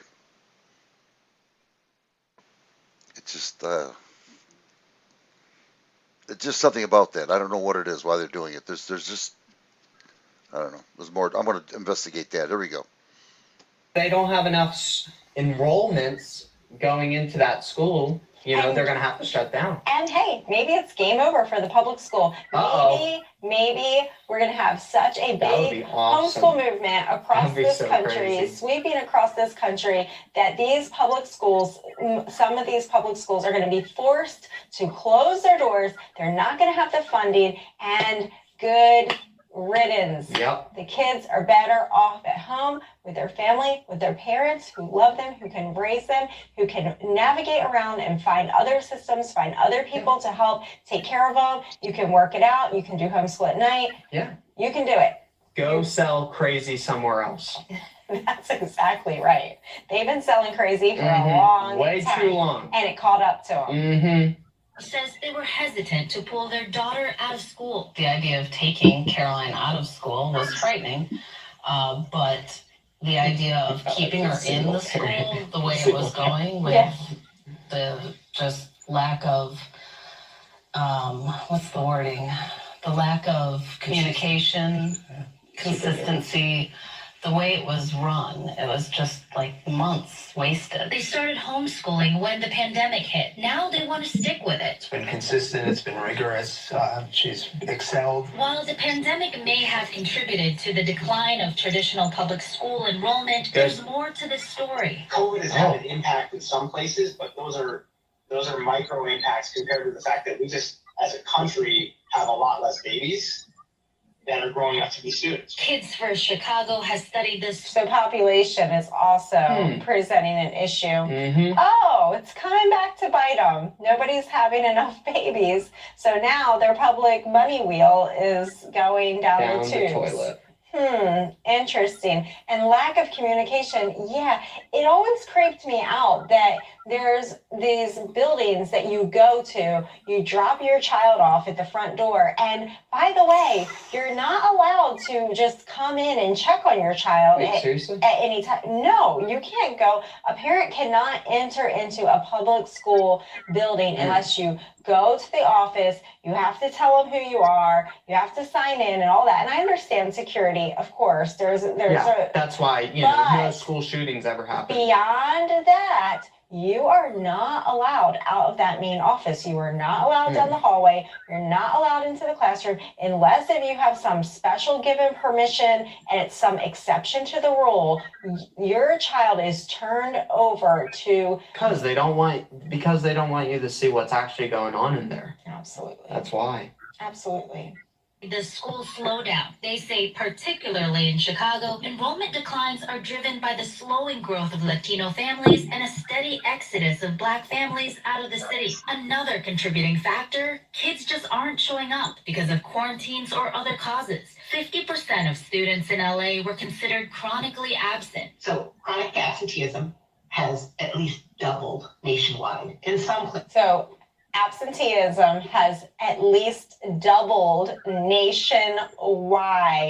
This is a big problem, guys. This is a monumental problem. And they're saying one of the other problems is that Black families are moving out of the cities and moving into the country. I say, wonderful. Awesome. Amen. Hallelujah. Welcome to the country. Maybe they're homesteading. Maybe they just want to live a country life. I think that is wonderful. I think that is not a problem at all. I think that is a wonderful thing that people are choosing to leave cities, no matter what color they are, that they're choosing to uproot their family, leave the city, and go live more rural lives. I think that's wonderful. Latino families are having less children. Hey, everybody's having less children. That is one of our chronic problems here, not only in America, but in a lot of first world countries. In some places, it's increased even higher because there's a lot of local variation. Hetty Chang at Attendance Work says they define chronic absenteeism as missing 10% of school. Now they're seeing students miss as much as 50% or more. If you're looking at the signs, you start to see it happening. And chronic absence is an early warning sign that kids might not re-enroll the following year. Like so many, Chang is looking for a solution. To keep kids in school, to keep kids staying connected, you really need take what we call a tiered support that invests in prevention. Experts say growth is possible when families see schools as a place of community beyond the school day, a resource beyond education, but also food and healthcare. Kat Sandoval, Newsy, Chicago.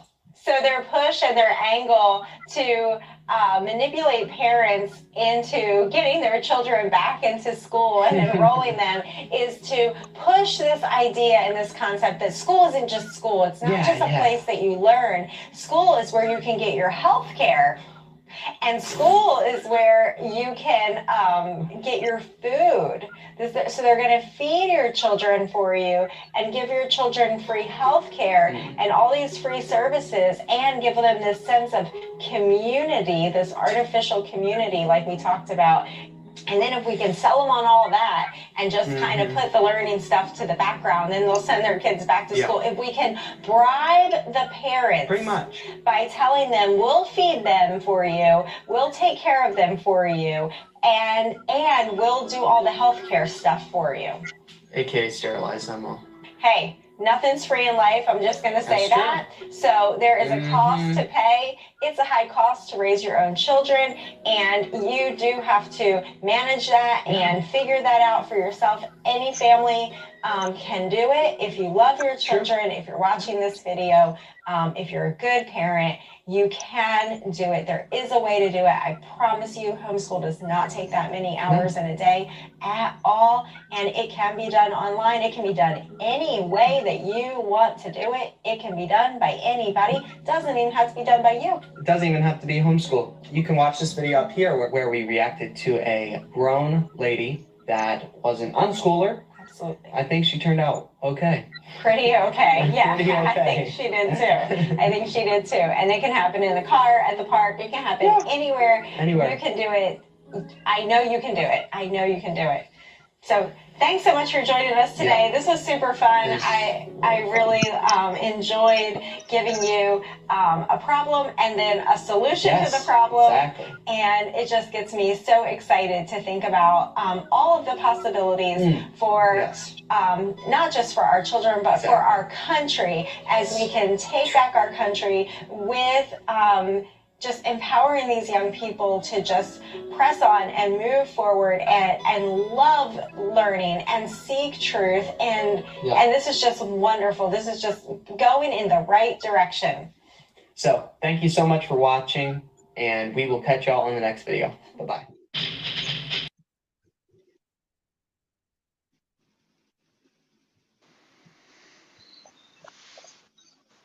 Anything to say? You can do it. So, sounds easy enough if you put your heart and mind to it. But back to that, the benefits far outweigh the negatives. Yeah, it does for sure. There's a way. If you have to cut back because you can't work full time or anything, there's a way to doing it.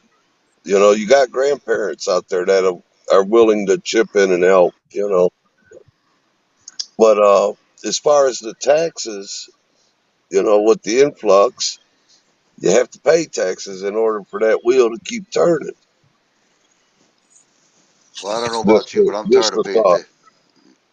I'm tired of paying taxes and not being used properly. Yeah. You know, again, it's extortion. And they know it. Like Frosty said, everybody sit down for a day. Take the day off. If the American people don't start getting off the grid, or at least try, I know a lot of them can. I'm one of them because of my disability, but a lot of them can. They better, because they're going to wish to God they did, because the government don't give a shit about them at all. And it's the proof is right there. Nothing. The off-the-grid can come. The off-the-grid can come a lot of ways, and the less you count on them to do for you, the better off you are. So the more you can learn and do yourself, you know, that's a step forward to getting away from it. You're absolutely right. Not everybody can do everything, but everybody can do something. Yes, I agree. At least try to do something, you know.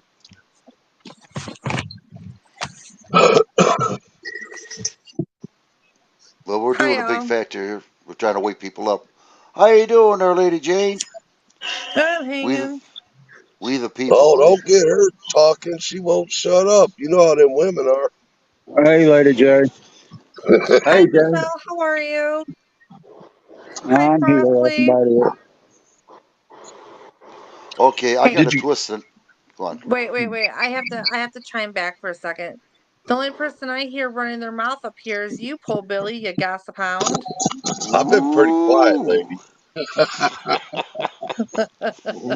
We've got him in the kitchen barefoot, Jane. Oh, is that what's going? With an apron on. Damn. Yeah. Way I to have a go, little. Frosty. I have a little twist for everybody. Something a little bit different. By the way, everybody, this is Snowman's video. He's the one that showed me this, and I give him credit on that. But this next one's my video, and I happened to find it, and I went, "Oh, this is about the Amish guy that was sued because he gave bad milk to a person that died." You find out the real results. A government lie that they're trying to spread rumors. The fake news. This bad Amish man. Now remember, Amish has been around for years and years, and they never bothered the Amish, and Amish never bothered the government. And all of a sudden, they're going after this gentleman who's an Amish farmer who worked his butt off, was feeding over 3,000 people. They come to his house. I mean, he was a seller. And it's because one person gets bad milk, they assumed, and you'll find out in a minute what happened, they go after him for an example. And it's posted all over the network right now about this. But I found out the real thing. So let's start with this, and then I'm done with it. Then we'll go to Michelle's. All right, here we go.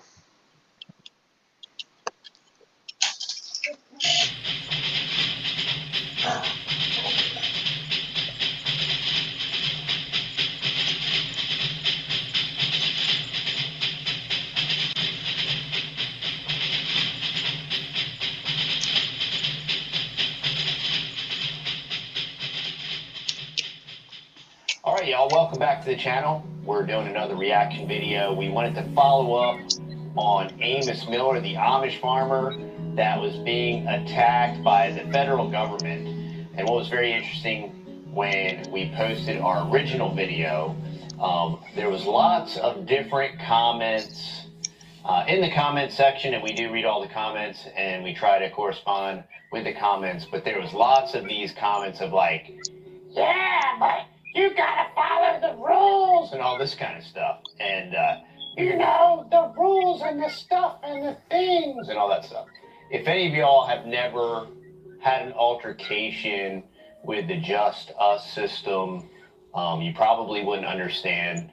And I try to explain to everybody, we are all breaking hundreds of rules every day, and it's only significant when they want to abuse you, extort you, fine you, steal from you, perform asset forfeiture, or whatever.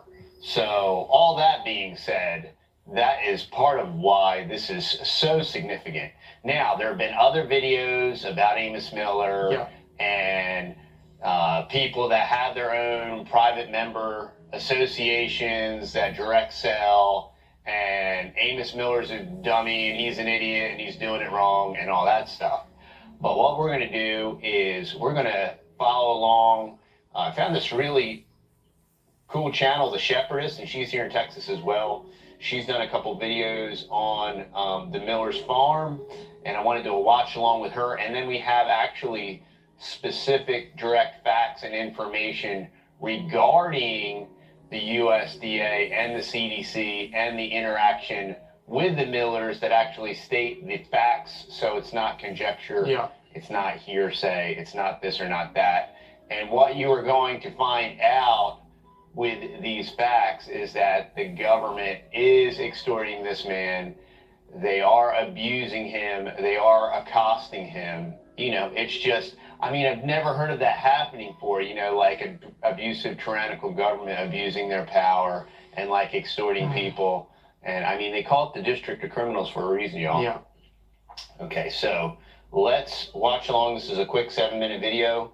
And then we are also going to provide the Give, Send, Go to help support Amos Miller. So that'll be in the description below. Real quick, go check out our t-shirts. We have Go Green, Compost the Globalists, and We Are the CO2 t-shirts. We have another t-shirt called Make Common Sense Common Again. And then we have another one that is, it's not about right or left, it's about right and wrong. So go check out those new t-shirts if you want to support the channel. Also, the honey is now available. It's all restocked on the website. Go check it out. We have from gallon size honey containers for the crazy honey people out there that really, really love our honey. Like us. All the way down to some real small honey jars as well. So anyway, go check them out. Let's get into the video. All right, last week I put out a video encompassing everything that's been swirling around the internet on the Miller's Organic Farm case. However, this week I went a little bit deeper and I looked at court records from the very beginning of this particular case. And what's coming up is going to be a summary from beginning to where we stand today. Now, this is not a legal video. I am not a legal professional. I have done my research, and if you are a legal professional, please comment down below based on the court records from this case. And I want to ask you really quickly to please share this video, whether it's with a legal professional that could actually help Miller or just on your social media. It's important to keep this story at the forefront and not allow it to be brushed over. But first I want to talk about why it's really important to talk about this case and keep it at the forefront. Amos Miller is running what is called a private membership association, a PMA. It is a fully legal workaround to the government's regulations on meat processing, on dairy, and so forth. Amos Miller is not the only one operating under this format. There are thousands of farmers around the United States that have adopted this workaround and are currently operating under it. And what it appears as though the USDA is trying to do in the Miller's Organic Farm case is to pierce the legitimacy of the private membership association format for buying and selling food. And if the USDA succeeds against Miller's Organic Farm, the thousands of others working under this PMA format will be soon targeted. What the private membership association... So that's why this is so important, because, what they try to do is establish case law, and then they just say, well, it's just like the Amos Miller versus the FDA, USDA, CDC, and all that stuff. So that's what makes this issue so important and this topic so important, especially the fact now that it's getting so much exposure and attention. And it was just on Del Bigtree's The High Wire. It was on Fox News. I was on Tucker Carlson, I think. Not that I watch Fox News, but it's really important. We want to definitely avoid this case law. And once you hear the rest of the story and the rest of the facts, you're going to see how much more important it is. You're also going to see how much more despotic and tyrannical it is. Association does is it allows growers to really work around a lot of the regulations surrounding meat, dairy, poultry, etc. Regulations that I would truly argue are not intended to help but hinder small food growers from moving forward and from succeeding on the market. So without further ado, I'm going to go from start to finish. That's why Representative Thomas Massey is presenting a bill on meat processing, because he sees the convolution of all this FDA regulation and how difficult it is to follow all these procedures. Once again, the whole concept of regulation, it has nothing to do with keeping anybody safe or healthy, aka glyphosate. Okay, glyphosate is FDA approved to spray on your food. It's not good. All right, it's not good, and it's approved. Okay, and everybody's like, and that's why they got rules to protect people. Yeah, cool story, bro. They could care less. You know why glyphosate is approved? Because they pay to play. Start to finish on the Miller's Organic Farm case.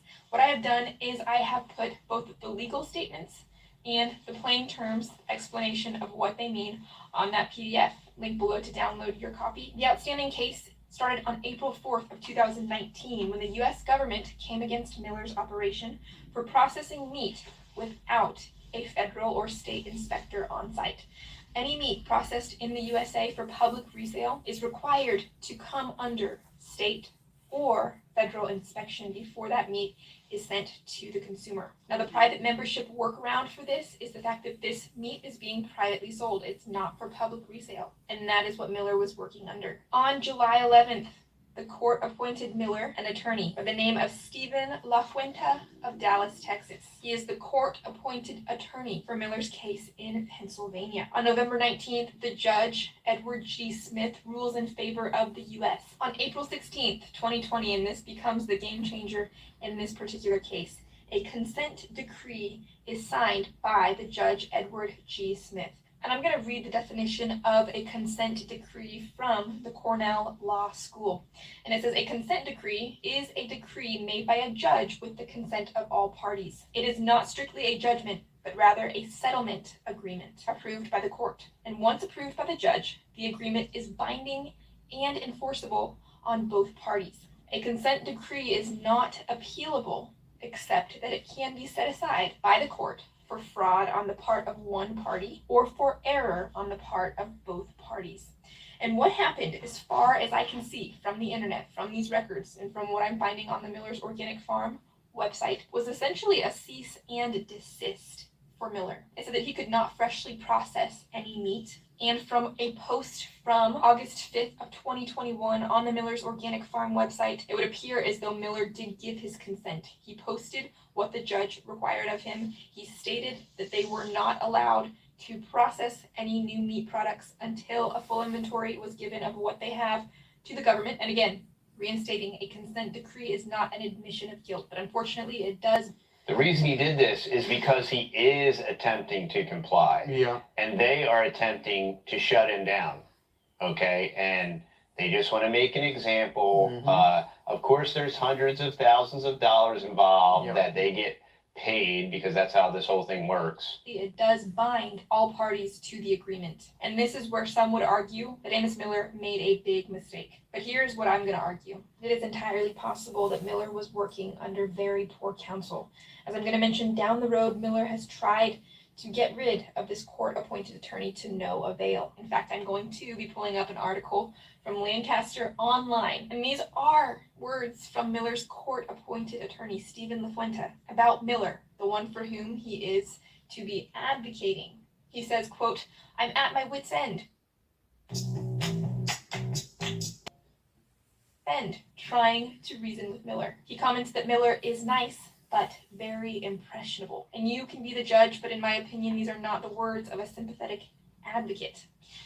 No, it's called sandbagging. When you hand down your court-appointed attorney, you say, wink, wink, hey, buddy, you know with the verdict that we want to get on this, right? Okay, you're going to do this pro bono or whatever, and for the favor, you get whatever.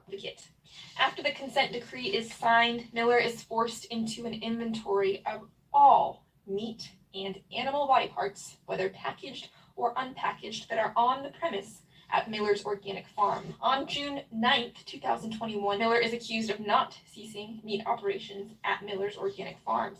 He is found guilty on June 16th. And on August 19th of 2021, Miller appeals to the judge for a better judgment. On October 21st, Miller seeks to dismiss that court-appointed attorney, Stephen LaFuente. And on February 7th, 2022, the court denies the removal of Stephen LaFuente.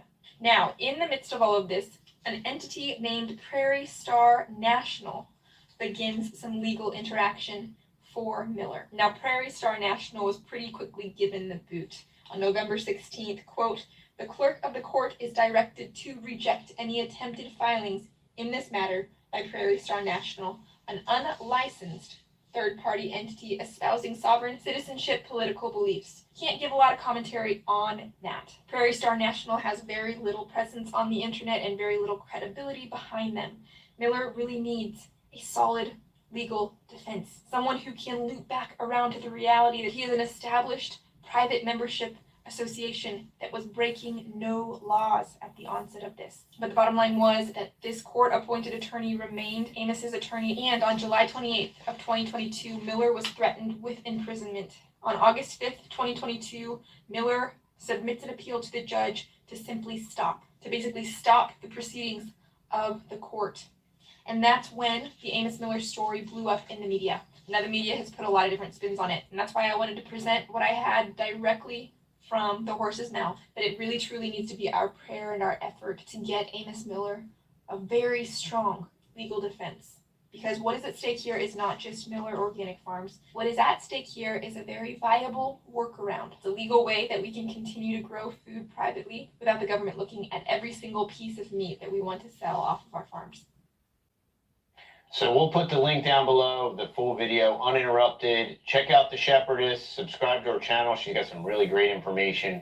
I want to point out that the judge is prohibiting him from shedding his legal counsel and procuring other legal counsel. So that's fishy. I don't know what's so legal about that. You can't choose your own legal counsel.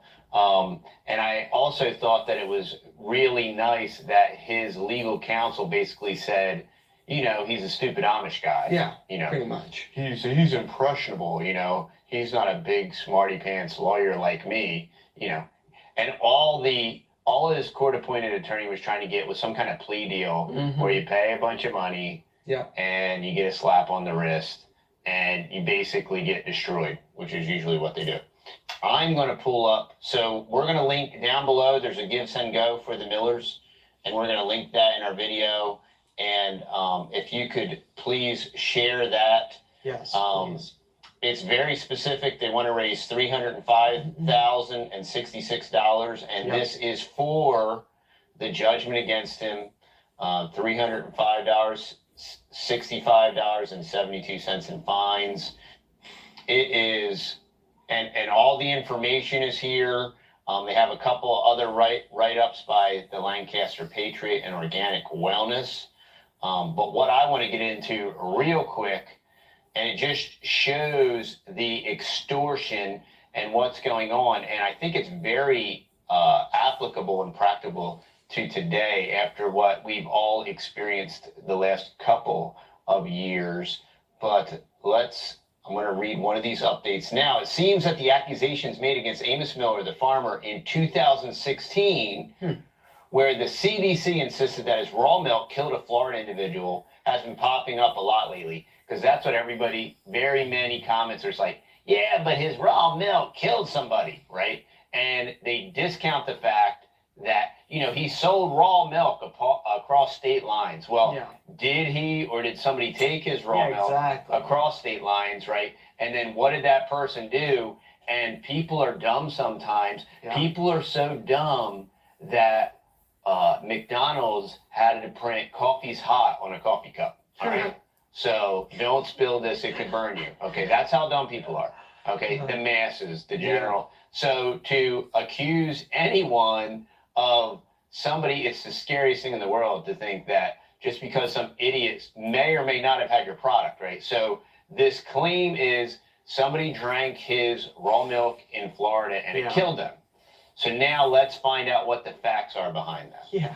Okay. Let's start with some facts about Listeria. The genus Listeria is currently comprised of 17 species, only 2 of which are pathogenic, meaning that over 88% of the Listeria species won't even make you sick. Listeria is also ubiquitous, meaning it's found everywhere and is on pretty much all food. However, it won't hurt you unless it's one of the 2 pathogenic species. And this is important, if there's a lot of that found. And lastly, Listeria has very specific DNA strains. Unless an exact match of the DNA is made between Listeria that's found in someone who becomes ill and the food in question, the 2 cannot be connected. Genetic sequencing is an exact science, yet the strains allegedly found in the farmer's milk were only said to be similar. They were not a match, but the FDA used this information anyway, counting on public ignorance to discredit Amos because his father had won a long battle legalizing raw milk in Pennsylvania. Oh, so was this payback? Oh, so let me see. So you're telling me it would be like let's say you were going to get, let's say there was some kind of program where you got a lot of money if somebody got sick with a certain disease or illness, right? Mm-hmm. And then that person was riding a motorcycle and got hit by a car, and they went to the hospital and they said, you know, this guy really died in a motorcycle accident, but you know what? If he has this disease, we'll get $35,000 or $55,000 from the feds. So, I mean, I know this stuff doesn't go on, and I know that these federal agencies like the CDC don't do anything like that. No, they're very trustworthy people. And they have just like beautifully wonderful people like Dr. Fauci running the show. I mean, these are.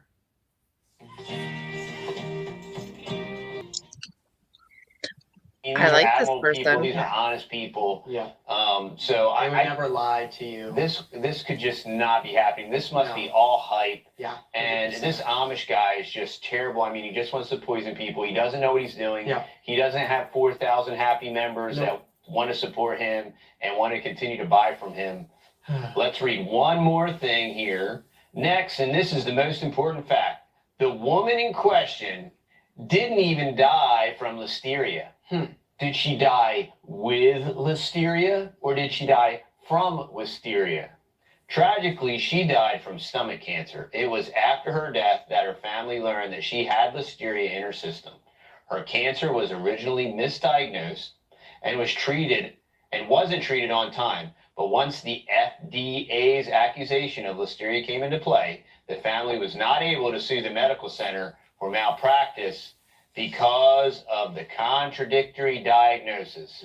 So now you have more money in play, right? And they're going to get to avoid a med mal, right? Because they can blame it on the listeria. Yeah. When the lady died of cancer. And then you got all these people making other videos and all these comments. Wow, you got to tell the other side of the story. You don't understand. Somebody died from drinking his milk in Florida. And she died of cancer, and they blamed it on the listeria. Yeah. And this listeria wasn't even genetically the same. It was similar. Okay. So the whole entire, all these yakking points and all this extortion and all this stuff is baloney. And they just want to extort a bunch of money out of this guy. They just want to shut him down. And it is tragic. And if you've never had to deal with the just us system, and you've never had a judgment for you or against you, and maybe you've had a judgment for you in which somebody redacted of their own accord, there is so much stuff in the just us system. There's a whole lot of just us and no justice, okay? And that's why we have to push this information out. That's why we want to share it.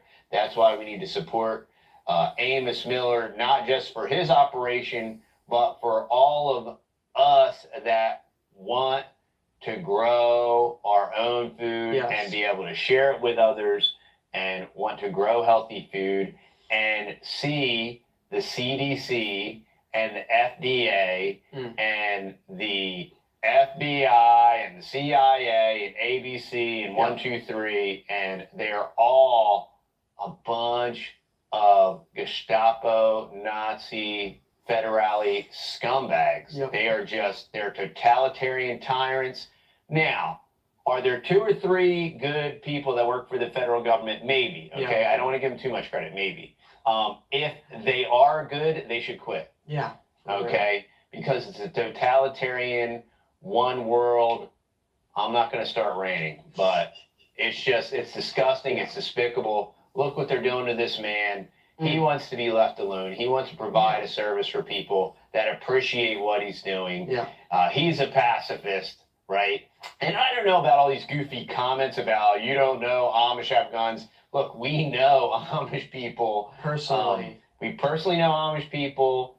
We know several Amish people. We have friends that also know a lot of Amish people, and I'm completely unfamiliar with a bunch of... Look, Just because you're watching Amish Mafia on the Discovery Channel or whatever, all right, now that's a scam. That's not real, y'all, okay? Amish Mafia, I hate to break it to you, it's not real, okay? Oh, dear me. If you want a good laugh, you know, look up Amish Mafia. Oh, my word.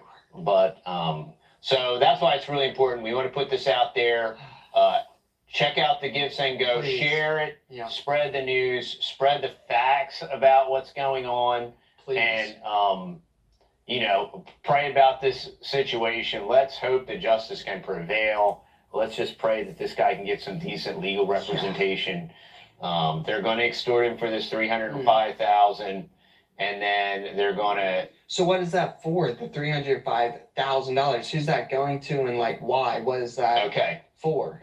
So the USDA have come to a preliminary agreement under protest, so he can at least start providing his members with fresh meat again. Okay. So this is court fees. Okay. Check this out, y'all. This is how it works. Court fees, cha-ching. U.S. Marshal fees, cha-ching. USDA fees, cha-ching. Right? All this is about. Where's the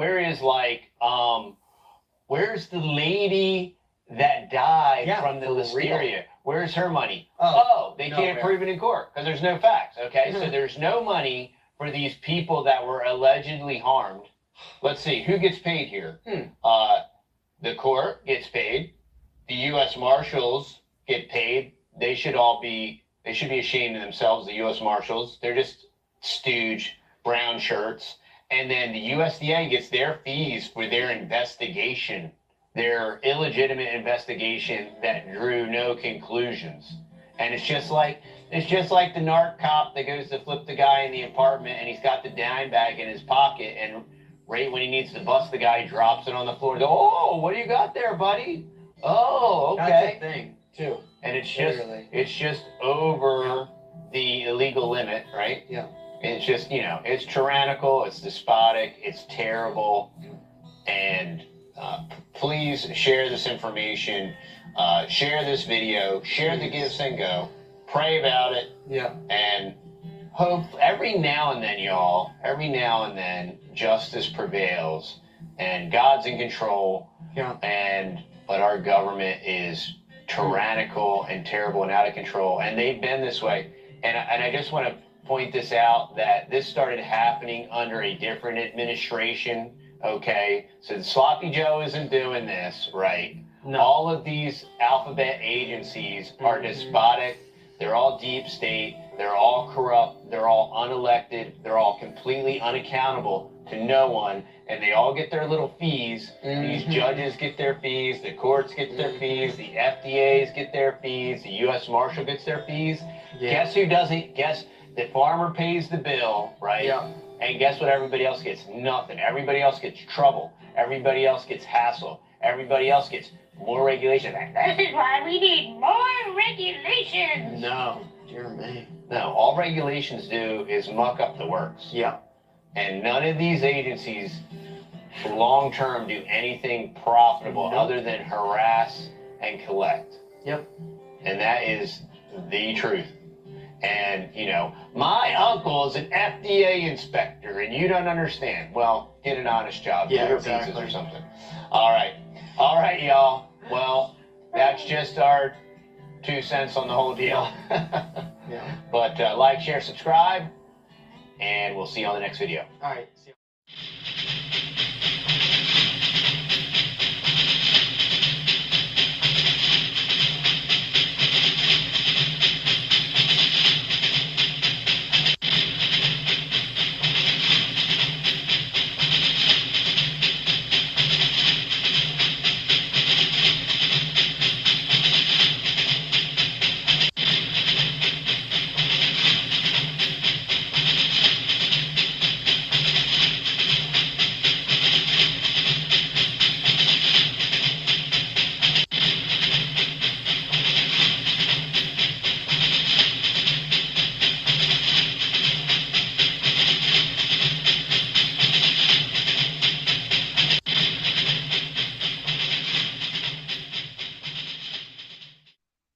President Biden here. from Bill Brown News here. Is it true that the government is trying to take over our lives? Big government? Is that the truth? I hear nothing. I hear nothing. I hear nothing. I hear nothing. I hear nothing.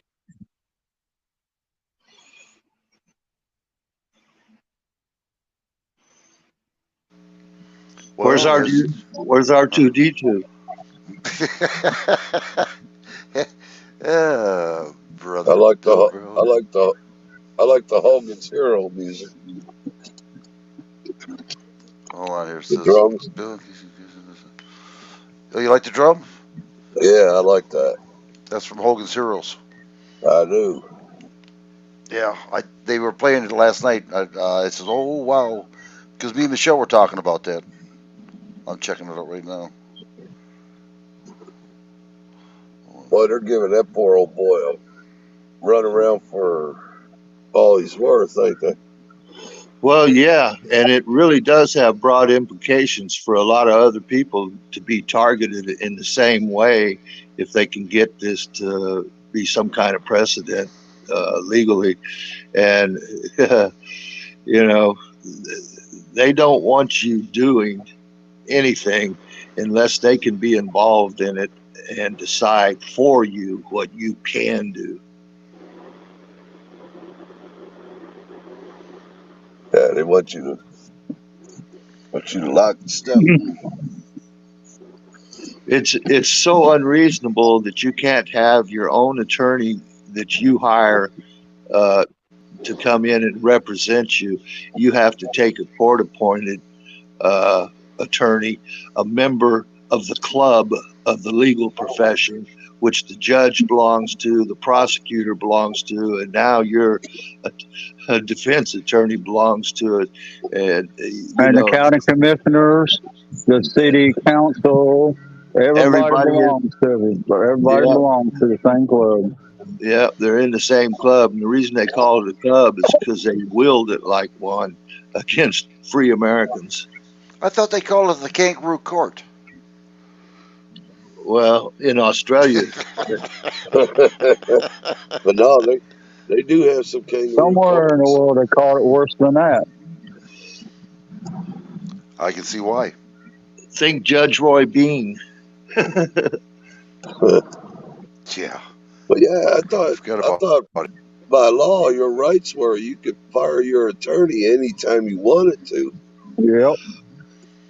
Well, there's some stipulation on that according to the court. You know, if it interrupts court proceedings in such a way as to delay it because the new attorney has to get up to speed on everything that has happened. And, you know, they try to wiggle all that kind of shit in there. But, you know, basically, yeah, you should be able to have representation. If the guy is not doing the job that the court appointed, you definitely should be able to choose your own attorney at some point.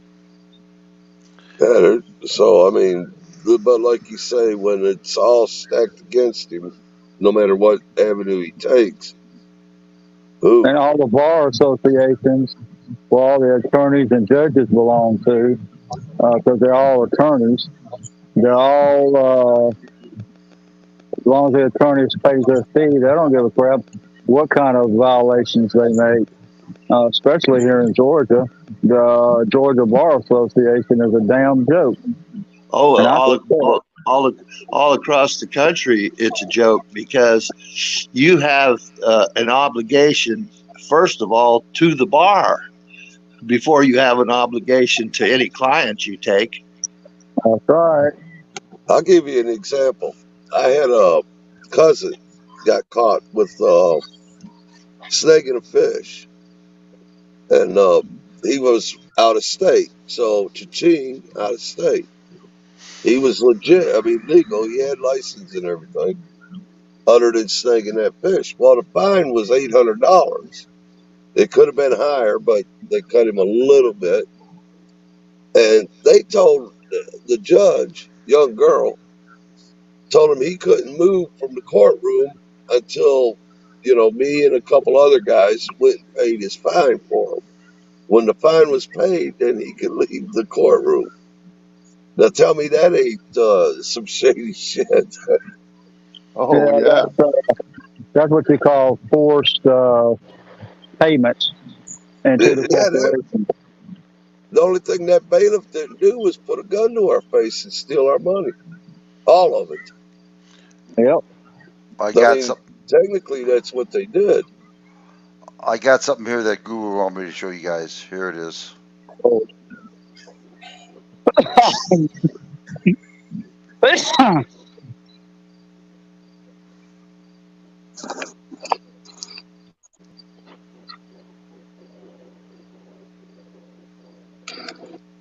I can't make it out. It's too small. I'll read it. The first time I heard somebody say the Department of Ed should not exist, I thought they were nuts. Then they asked me to list just one academic metric that has improved since its inception in 1980.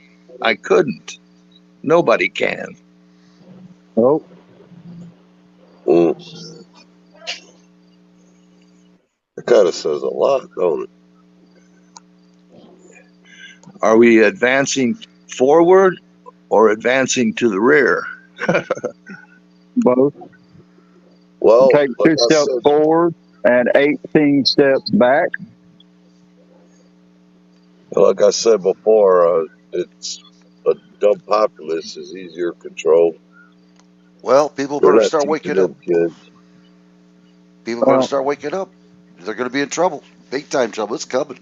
From starvation to indoctrination to control, to chips in your Oh, in I forgot your to tell skin. y'all when I was just happened to turn it off when it was turning on CNN about uh, the Queen's death and the change and all that stuff going on, the dress up they was playing.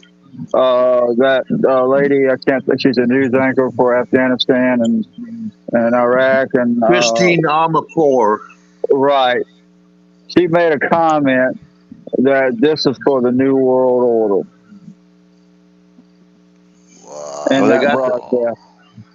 they got the perfect. And I just turned it off and watched a movie. They got the perfect guy in there now. He's more woke than Nancy Pelosi or AOC. But they had a commentator. I just caught a part of it. They had a commentator that says that position is not a political position and he can't make political statements. So what he could do prior to becoming king, he can no longer do in honor of the position that he's in. If he does do it, it's totally outside of his duty and responsibilities. Right. Well, I'm just letting you know what I heard, and I like, oh shit. And I turned it off and watched the movie. That's what it's all about. One world order, one control. Yep, one government. Exactly what And they're doing. you're gonna eat crickets if I tell you to. That's right. Oh yeah, and bugs, worms. And bugs. Yep, with rice. And we're going to put some other poisons into your food, and we're going to tell you that, well, this amount won't hurt you. But when you select this poison, and then you allow another poison to be put in your food, and then you allow another poison. Look at the ingredients, people. I'm telling you, there's stuff in there you shouldn't be eating. I went to the grocery store today, as a matter of fact, and I looked at every brand of mayonnaise in there. And they all had the same poison, the exact same poison in them. You couldn't select a brand that did not on the grocery shelf. And there was multiple brands there. Wow.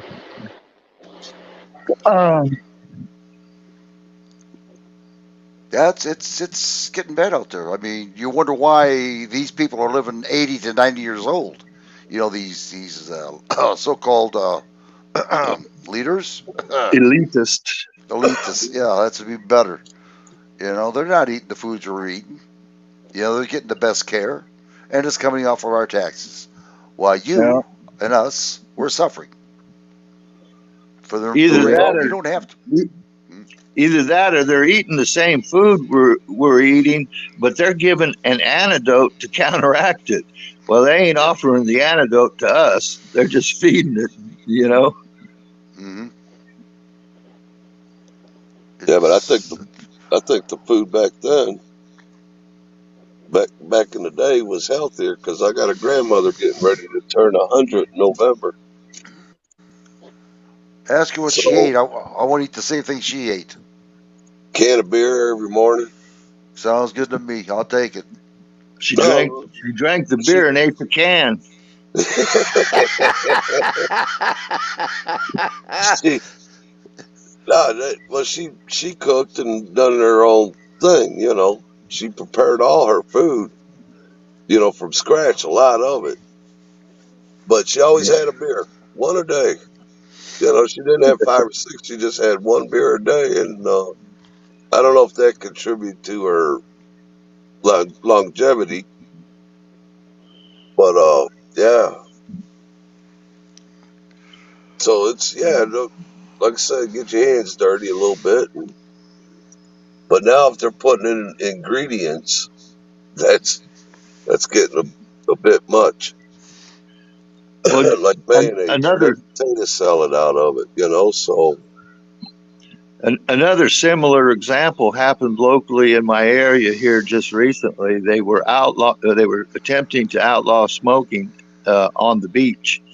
Oh, You couldn't have a cigarette. You couldn't have a cigarette if you were on the beach anywhere. And they said because the smoke was secondhand smoke and dangerous to everybody, even if it's in the open air. And in addition to that, the cigarette butts would have an impact if they got into the water, just thrown on the sand on the beach or whatever. uh-huh. But they allowed unfiltered cigars. So the smoke from an unfiltered cigar apparently doesn't harm you at all. And you don't have to worry about a cigarette butt on it because there's no filter. Especially if you get it lined with, take the tobacco out and line it with pot, like my ex-roommate and his mama. So it's pretty contradictory. Their reasoning is contradictory, and that's the only thing I could think there is the filter on a lot of the cigarettes. But if you have a filterless cigarette, you should be fine, you know. Yeah, you would think. exactly. There are brands out there that don't have any filter. In fact, they used to put them in sea rations. Mm-hmm. Camels. Yeah, so Lucky Strikes. Mm-hmm. Pall Mall. Hey, I got a question for you. If you throw a banana peel or an apple, half-eaten or all-eaten apple, out the window, is that littering? Actually, technically, it wouldn't be because it's biodegradable. That's right. No, I'm just. Did you see what Guru wrote? Oh, let me see. I'll make it bigger for you. Well, yeah, I gotta get better glasses. I gotta upgrade my strength. What? Just remember, even homestead carnivore. Yes, just remember. Oh, you spread it? Okay. No, I'm getting to the chopping off their heads.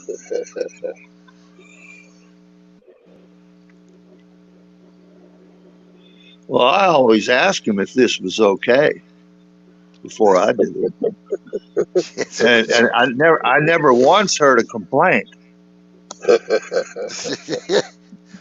They never pecked at you? They seem to be in total agreement. Well, it's nothing to lose your head over with, you know. I think that's the same position we find ourselves in when we deal with government. Yeah, nothing to lose over. Yeah, really. We're going to chop your head off, and it's in your best interest. It's going to happen one of these days. It's going to happen. I'm telling you. They had over 30,000 guillotines in the United States. 15,000 in Georgia and 15,000. Where's the other one at? I think it was in I'm not quite Missouri. I'm not quite sure if that's right, but yeah, states got it. And I went back to check it out again. Gone. They hit it. You mother freakers. But anyway, all right. Are we done with this? We'll go to Michelle's. What's your video about? It's about a bunch of cops. This guy was sitting down eating dinner out there on a porch, a restaurant porch. And they said he looked like a guy that robbed someone. And they put him in handcuffs because he wouldn't give his ID. And they come to find out, once they find out his ID, they took the handcuffs off because it's the FBI agent. And he said, I want your card, because your supervisor will be done in the morning. And these cops will take a forceful position when they feel threatened, like the supervisor would. We're crossing his arms in front of his chest. Okay, we got it now. Okay, we got the. Hold on. We're going to show it. Okay. Don't say the whole thing. Hey, watch how funny this is. Go ahead. Watch this. No, don't. Hey, me. Look at it. Oh, what does that say? What does that say? Oh. Wrong guy. Oh. Wrong guy. Oh my God! What's up guys, Enigma here, and I'm a qualified body language analyst. And today we're going to be looking at this quite hilarious but also sad video of an FBI agent being racially profiled and then arrested by the police. Let's take a look. You're racial profiled, am I? Yeah, you're wrong. You're assuming I'm someone that I'm not. Are you Jake? No, I'm not Jake. You look like Jake. There you go. I look like Jake. Yeah, but you're Jake. No. Yes, you are. No, I'm opposite. You're Jake. Okay. You're not my business. You guys are harassing me. Yes, you guys are. Hey, you're fucking harassing me. Yes, you are. No. He's harassing me. Why are you harassing me? You're assuming I'm someone I'm not. Okay, if you're not, then... No. You're not free to go, okay? Oh, am I being detained? Yeah, you are. For what? Because I think you have a warrant. You think? Yeah. That's an illusion. That's an illusion. You think? Stand up here and I'm not. For what? I don't have a warrant. You're very wrong. Okay, if I'm wrong, I'm wrong. No, you are wrong. What do you mean if you're wrong? You're wrong. You're wrong. We're not going to play this game. So because he happens to look like someone who committed a crime, that's enough for them to detain him. All this guy did was look somewhat like someone else. Detaining someone for that reason is completely wrong, and this man quite rightly points this out. Remember, you can be detained by the police for up to 24 hours. If we let people detain people for simply looking like someone else, we're literally allowing them to detain any person whenever they feel like it. That would very soon become a police state. Hold on. No. You guys are not going to try to manhandle me. I'm not under arrest. I didn't do nothing. For what? For what? Can you tell me for what? For what? I'm under arrest for what? No. If you got the wrong guy, I'm suing all of you guys. Let me get your card. Can I get your card? Okay. I'm not standing up. Listen, I'm not under arrest. I don't have a warrant. I don't have any officers. Hey, yo. Hey, officer. No. Matter of fact, look at my ID. You got the wrong guy, I'm telling you. Wrong ID, motherfucker. You guys do got the wrong guy. You guys are fucking stupid. That's not you. You guys are racial profile thinking I'm somebody. I take both of you motherfuckers. Take them cuffs off. Sir. I got him. Take them cuffs off. I'll take both of you motherfuckers right now. I absolutely love how this guy is smiling the whole way through this. He knows that the moment they find out that he's an FBI agent, they're going to feel like right idiots. They now say that he's under arrest, but not really. Basically, they're being very unclear on everything, which is just so wrong. The police are legally required to tell you what you're being arrested for and detained for, which they fail to do here. In other words, he's being arrested because he looks like someone else. You guys got the cleanest record, y'all just... I'll take both of you motherfuckers right now. Take the cuffs off. On me, y'all got the wrong... Stupid, man. You guys are the dumbest motherfuckers Well, they want to get tough. Grab his fucking wall. You are stupid. I don't know how you became a cop. Got the wrong dude. Matter of fact, anybody can become a cop nowadays. Yeah, so you guys really had no other choice to do? You guys really had nothing else to go to college for but be a cop and harass me? To assume I'm somebody I'm not?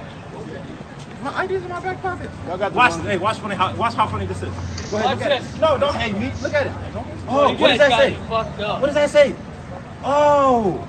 Wrong guy. Oh. Wrong guy. Oh my God. No, get the fuck off me, dude. Get off me, dude. That's brilliant. Look at their faces when they realize that this guy firstly isn't who they think he is, and secondly that he's an agent for the FBI. Now, in terms of body language, both of the cops are avoiding all eye contact with the man, which shows that they're feeling threatened. Now, this isn't in a physical way. They find what this man is saying to be threatening. They fear it as he's making really good points. He's pointing out how unprofessional and bad they are as cops, and they can't really argue with it, to be honest. It's just sad how they expect people to give in to their really dodgy and really unprofessional way of policing. Bro, you fucked up. Matter of fact, I need your cards. I need your supervisor over here. Call your supervisor. Call your supervisor. Call your supervisor over here. You guys are the stupidest motherfuckers I ever met in my life. How'd you guys... What the fuck is wrong with you guys? Look at look at him. Get him. This tough guy. And this guy here. No, what do you mean I look like him? I need your guys. Right here. Supervisor. Sir, can you please come here? Are you the supervisor? And that's the supervisor. They assume I'm someone that I'm not. I told them I'm not who they think I am. And they said, no, you are. I'm positive you are.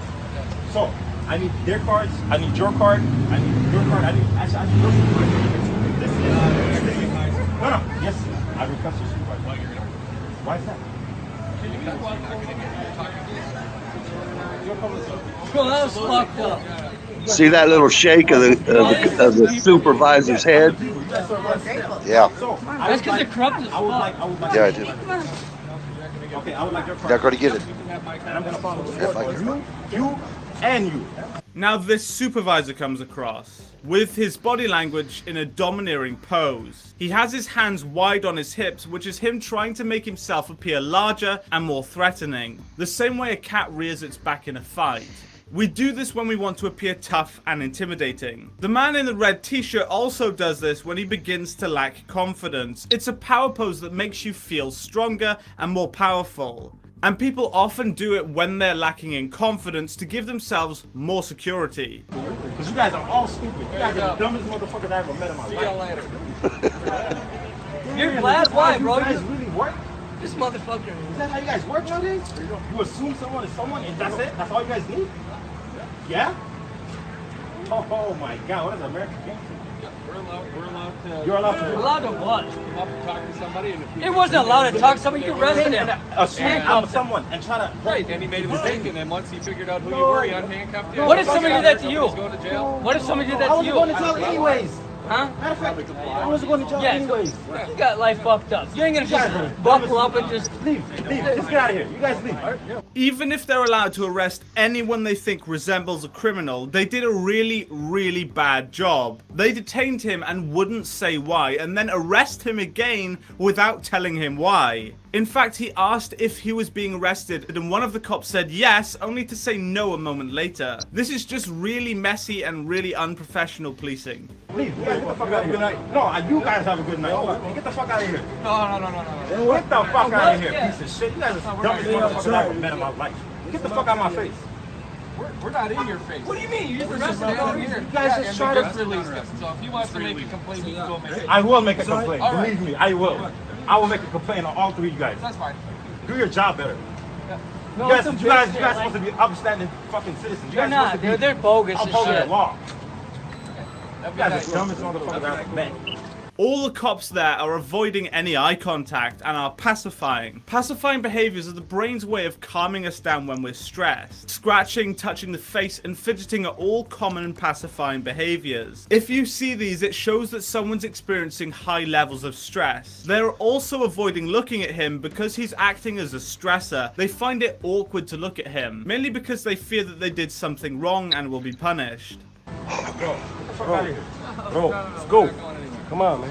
Let's go. It's the stupidest shit I ever met, man. You good, bro? You alright? Let's go. No, there's retarded. Tell me about your game, man. One bit. So you guys can make a mistake and kill someone and be like, oh, well. You don't give a fuck. How do you know? This could have turned out somebody could have got killed or no? Nobody did. Somebody could have. Nobody did. So until it happens, that's when you guys try to take some responsibility. So we left from Nobody got hurt. Nobody's going to jail. Dumbest motherfuckers. Piece of shit ass cops. You see that shit, yo? Yeah. The supervisor's doing something called shielding behaviors. He's covering his torso with his hands that shows that he's feeling threatened. We do this pose to cover our vitals, which are basically the areas of body which are most vulnerable to attack. He is scared of this guy, but again, not necessarily in a physical way. He's scared that this guy will damage his career and reputation by reporting what happened. Now, it's really difficult to prove that racial profiling has occurred. However, this video shows numerous errors with the way the police conduct themselves. And as I always say, as someone from the UK, this looks absolutely insane. The idea that someone can grab you or even lay hands on you before telling you clearly why you're under arrest or being detained just doesn't compute with me. I can't imagine the fear that others must have felt, especially since all American police are armed with weapons. The police serve the public, not the other way around. So thank you so much for watching this video, guys. If you did enjoy it, please be sure to hit that like button and subscribe for more content, and I'll see you in the next video. Goodbye. That was good. That was good. What'd y'all think about it? Yeah, that was a good video. Now, just imagine if the guy wasn't an FBI, how it would have went. Off to jail, all kinds of charges, but he's a member of the club. So once they found that out, they had to release him. Yeah, I know. You started Anybody talking else to the would have cop. went to jail. You're right. Yeah, you talking that way to the cop. You're not even a cop yourself. You're going to jail. Probably get your ass beat. Or drop the soap. Yeah, it's bad news. I mean, this is the way America's starting to be. If you call it America anymore, you know, it's just worthless. It's an It is. I hate to say illusion. it. Yeah, it's an Yeah, illusion. that's why I thought this would be a good video for Bill Brown and everybody to see. Yeah, that was good. That was good. I appreciate it. Thank you. It just shows you what goes on. And Well, what is your opinion? What is your opinion of it, Michelle? Well, you know, if they made a stupid blundering mistake on the wall and said he was, then said he was under arrest and he wasn't, blah, blah, blah, and they can lock you up for just looking like someone else, and you've been sitting outside drinking and eating out there in a patio at a restaurant for hours. I mean, then when they did find out that he was a FBI agent, of course, everything turned around. But at the same token, even if he wasn't an FBI agent, there's a lot of people there was taking film of what the cops were doing, which is also evidence. And anything that they might file falsely, a false report, or don't put something in their report, or add charges that was not there, whatever.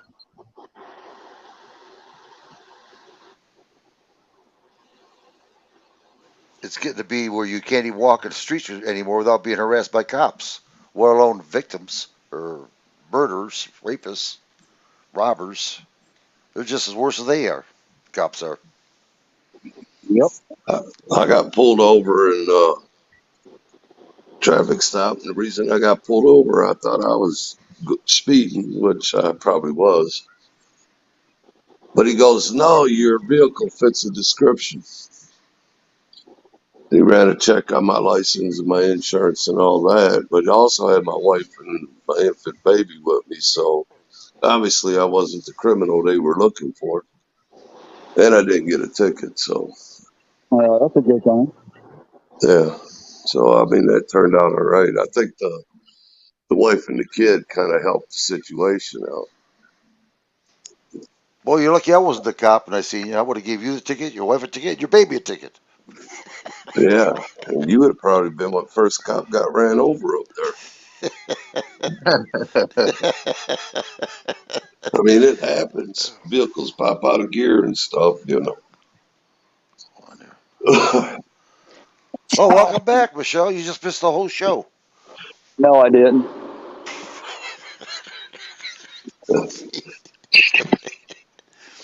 Oh shit. Yeah, it's Well, just. I'm gonna tap out. I'm having a hard time hanging out with you guys. I know. Yeah. I know you're tired. You traveled quite a bit today. Yeah. Take You get care, some good Polk sleep. Billy. All Yeah, right, have a good Take one, care, boss. Paul Billy. Billy. See you, Michelle. All righty. And Uh, bite me, Bill Brown. oh, wait a minute. Hold on. Someone wants to say goodbye to you. What, are you gonna leave now? Yeah, I'm gonna tap out. Wow, you sound like an old man. Yeah, well, it happens. He's got a vacuum. No, I love you, I Frostley. I'm getting that masseuse just showed up, so she said something about a happy finish. Oh, you must have picked her up along the way, huh? Oh, they come with the hotel. Is that what that is? Yeah, I ain't gotta go pick them up. Typically they're Hey, called a maid. she got a sister for Frosty or me? I just gotta go put all my valuables in the safe down at the office. They just got him dressed up in a bunny outfit. Yeah, I'll put a little top hat on. Don't forget Never about your mind. little. Don't, Don't I'm no, shutting my mouth. don't forget to wear the little bunny suit with the little round tail and the little ears. Just Man, that's just that's kind of got all kind of wrong written over just just show them your FBI card, it. Get female body inspector. yeah. it? Might get a freebie out of that one, huh?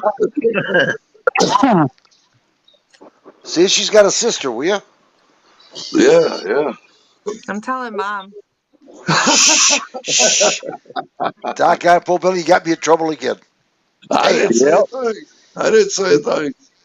Just pretend you're a teacher. You're not supposed to tell your parents, Jane.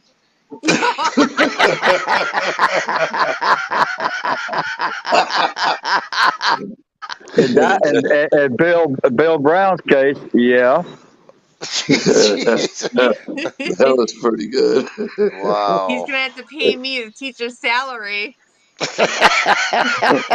Thanks, Frosty. Thanks a lot. Yeah, That's, 5 cents a month. Yeah, right. Oh, well, Frosty bought out my company here, man. I'm no longer Mr. Bill Brown. Frosty bought out my company for 51 cents. And well, I'm working on 3% more. yeah, but he left you enough to cover the billing department. No, he didn't. You He know, the took everything. financing. He took the Yeah. billing department with him. I, All I I got is a check. appointed I appointed Bill Brown as the treasurer, so he's responsible for paying you guys. He took the whole building with him. I got no check. And don't forget to departmentalize too. Oh, jeez, oh Send all complaints to him, huh? man. I get all these. I don't know. All All right. these bills. I'll see you guys later. All All right, but right. I'll get hold of you. Thanks, like get some good sleep. Yeah. Bye, Kind of Sleep Jim. makes well. you Night kind night. of makes you kind of makes you feel like you're Amish, doesn't it, Bill Brown? Yeah, I got a cow. You want to buy one? Good meat. I don't know. That cow's been back there for quite some time. I don't know how good that meat is. Yeah, really. Oh boy. Yeah. It. Oh. Well, it was a pretty good show, everybody. I appreciate you showing up. Thank you all. Hi, Guru. Really. Hey, Guru. He's in Uh, chat. Prairie. Denizen yeah. We got Denison. We got Prairie. That's it right now. Hey, everybody inside chat. Uh-oh. Wait a minute. You said something about, I can't read it. Hold on. What does it say? Bill Brown's screen view, that video, there's in the link. Second to the last message in Scroll up on my second message. What did I miss? Dennis said once or twice per show if you're lucky. Am I missing something here? mostly. I'm trying to understand what he's saying.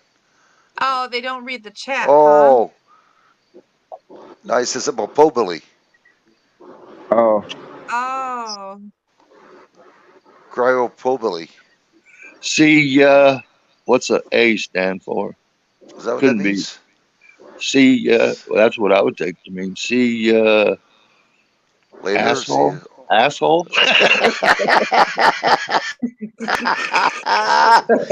Yeah, Guru always did have that finesse. Actually, I'll call that an ass clown. Poor Billy. Poor Billy's not up here to defend himself. Yeah, This that's one. all right. We'll one. appoint him a lawyer. You're his lawyer, Michelle. Oh, wait a minute. Hell no, I'm not. Tact is one way to have fun with Popo. WW. All right. How do I do this now? How do I get? He's trying to ask me for a link. I can't get the link. I don't know how to get the link.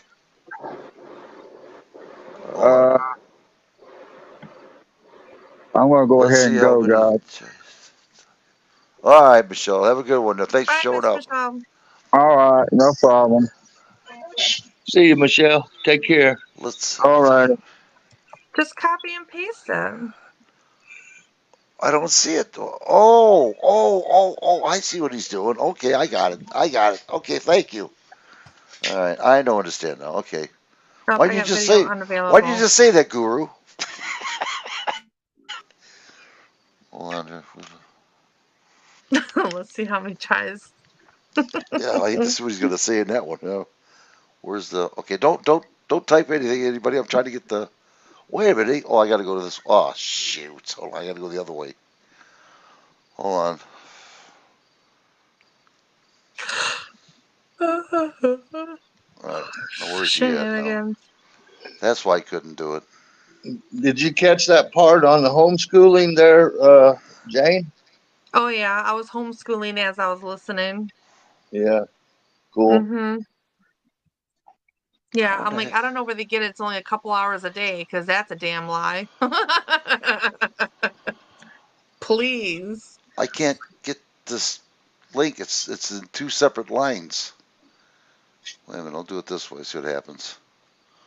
Nope. You rotten sucker. Nope. That ain't gonna work either. Maybe you can just put the link in with no comment. Just put the link. Maybe it'll be one line. I don't know. I got two lines in this thing now. The thing's moving. Ah, brother. Only Guru does it, and the line's moving up now. Hold on here.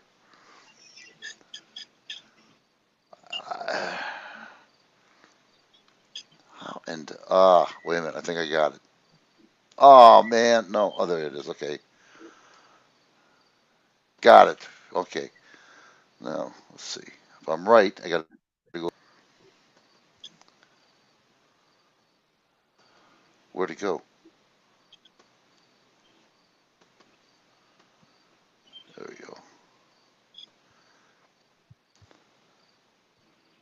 All right, got it. I think. Find out what happens here. Here we go. This video isn't available anymore. Go home. That's what it says, Guru.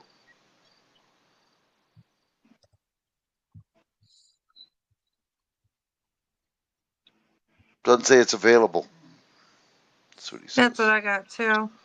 Yeah. Is that the same? I'll try it and see what happens. Well, there's supply chain issues. I tried to guess the same one he I gave me. appreciate you.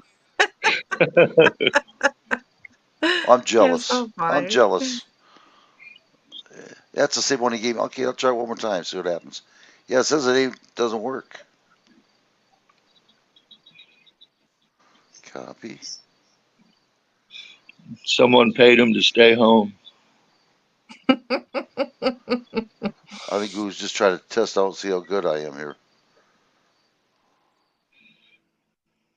Okay, try it one more time. Here we go. And here we go. Well, this looks a little bit different. This one won't even do anything.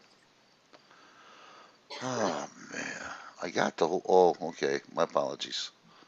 Let's see if I did wrong.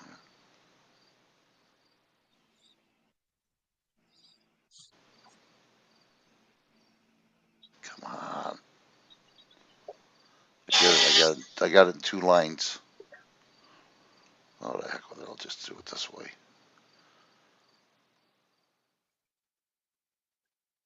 There. I'll just do it this way. All right, now let's see what happens. Okay.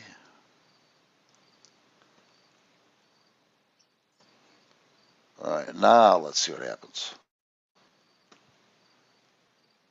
Nope, this video isn't available anymore. Go home. It's not working. Guru, is yours working? Hey, Bill Brown. No, it's not working. The good news, I don't have to go far. I'm home. Yeah, it tells me keep going home. AMVHWW, right? It's the same thing he put up there again, but I got it, Guru, but it didn't work twice. You might want to check it out, see.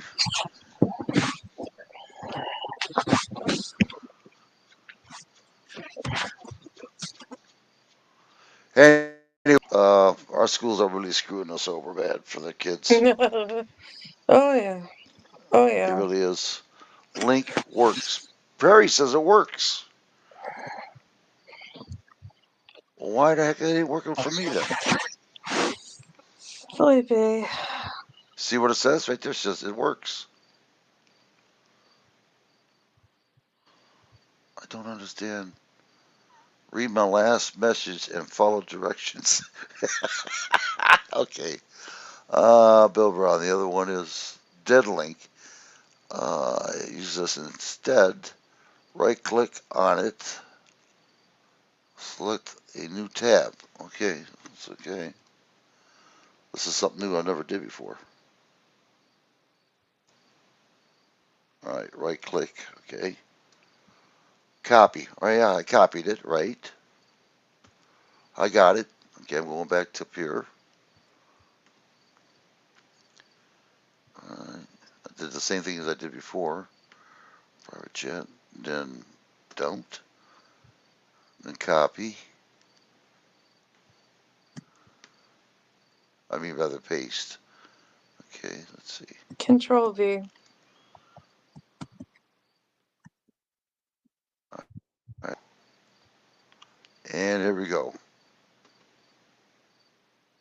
Nope, won't do it. It won't do it. Video able anymore, right? It's trying to pop something up and it goes right into this. Go to home. What do they mean? What do they mean by going home? Let me try that again. Go home. Well, it goes to my YouTube. Never mind. It's not working really. I don't know what I'm doing wrong, but I got it up there and it's trying, but it's not doing it. Hold on, I got another message. Don't copy. Just click and select open on tab. Oh, I got okay. it. You got. Yeah. All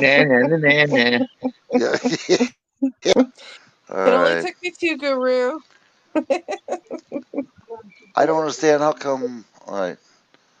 All right. Let me tap this thing out like that. Okay. There. Now I got to tap it first. I would take it before I could do anything. Let's see.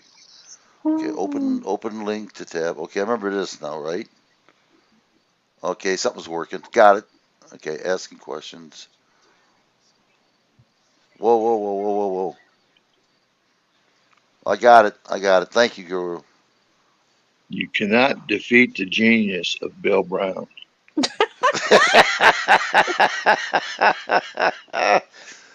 I told you, in first grade, I was a brain surgeon. Second grade, I was a colonoscopy surgeon. You're a Oh, colonoscopy surgeon? Think yeah, about when that I was for a in third minute. grade, yeah. Think Third about grade. Well, Oh, God help us. all right, I By got it. Hold on. I just got to put it in place here. There you go. by fifth grade, he was a conjoined twin. There you go. Oh my gosh. Are you laughing over there? No. Okay. So make sure.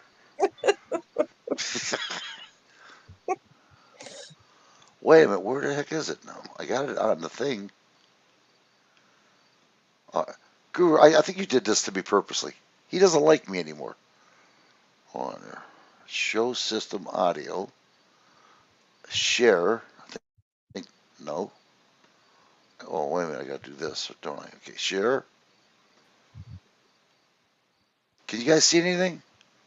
Everything. Can you? Is Yeah, I it see working? something. Okay, good. It's working then.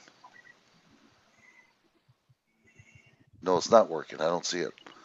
I got it right There here. it is. Why? You got There it? you're seeing something.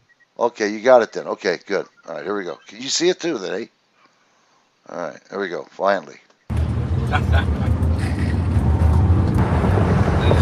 Probably the fire truck or something like that. You got a cop over, buddy.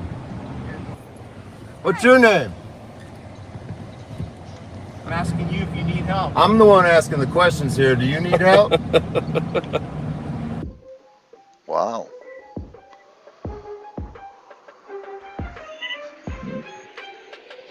Yeah, this is Direct D. Never heard of that guy. Never heard of him. 342, 3 have on this call. Oh, yeah. We're going to second. Can I get the whole line out of California for ISIS?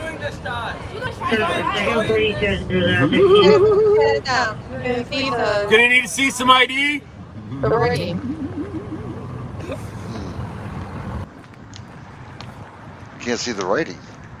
Put down new topic. Oh, oh shit! Are you kidding me? Oh. Doggone it! Hold on. You like that? Let me start it from the beginning then. No. No. Okay. Take new Guru's Yeah, well. comment down. This comment is down. I don't. Hold on here. Something's going on here. Where the hell's it at? That's great. You got a gun on you? It doesn't say that he's on here. There you go. Well, I had to figure that one out. I don't see this.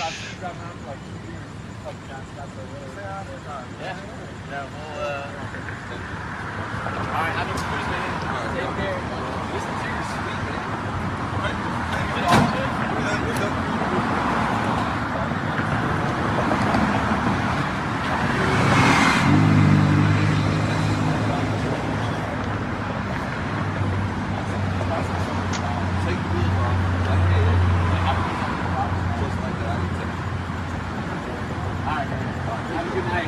Take care. No problem, man. Have a good night. Yeah, he's got a gun on him. You already put it back in there? Yeah, I put it in your trunk.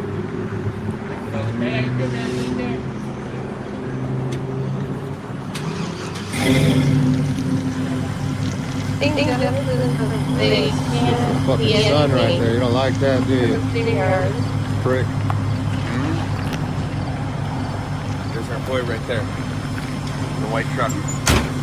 That's him right there? That's him. That's the white truck? Yeah. Yeah. I see it. Huh? What? Denison wants to know if you can restart it. Hey, If I'm what? yeah, go direct D on Denison YouTube, would and like then to my know if email's you on can there. It's restart the the Hold on, video. I can't hear a thing. Hold on, I gotta shut it off. Hold on. Yeah, mommy. I can't see nothing because I'm on YouTube over here instead of StreamYard. Okay, hold on. I'm a funny clown, come on, bounce around. Nose running down, I can taste it loud. I need. Okay, say it again. Denison wants to know if you can restart the video. To restart the video? I'll start it, yeah. Okay, thank you. Sorry. Mm-hmm. I thought I said that before. Hmm. Sorry. Yeah. Bunnies now, get them all around.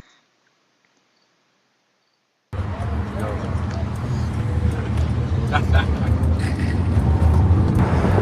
is weird. Probably the fire truck or something like that. You got a cop over, buddy. What's your name? I'm asking you if you need help. I'm the one asking the questions here. Do you need help?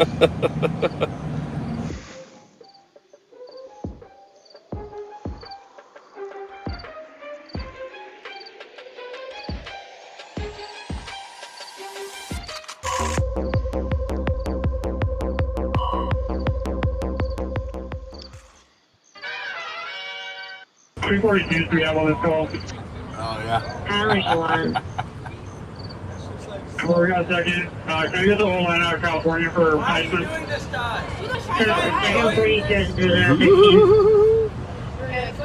Gonna need to see some ID?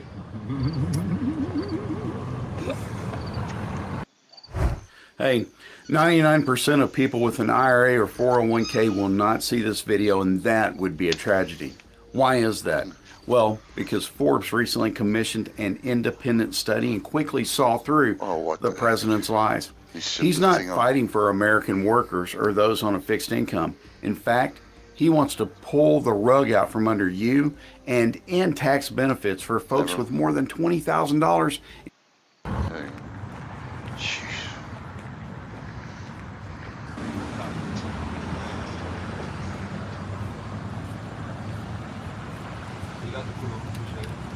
Yeah, man.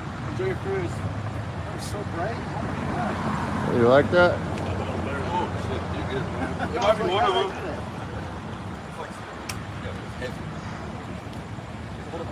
Yeah, it's good. I want to see the motor real quick, though. All right, here. Show and tell. Pull it up. Yeah.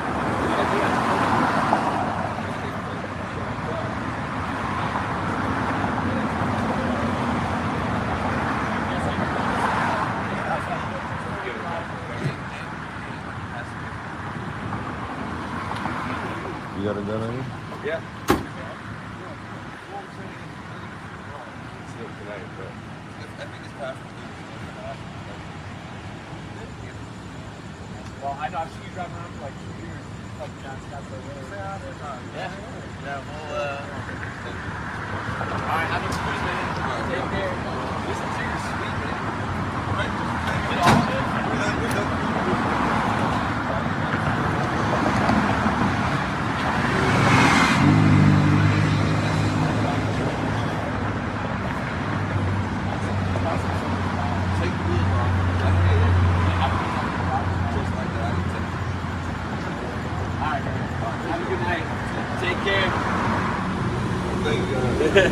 No problem, man. Have a good night. Yeah, he's got a gun on him. You already put it back in there? Yeah, I put it in your trunk. Hey, how you doing, man?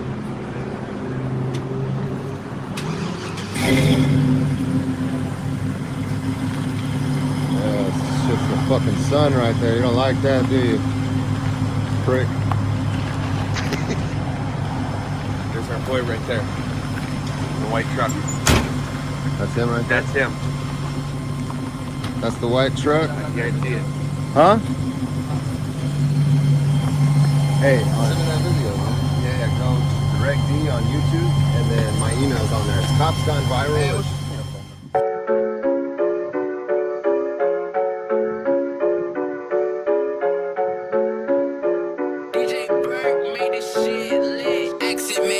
I'm a funny, funny clown, come on, bounce around. Nose running down, I can taste it loud. I need bunnies now, get them all around.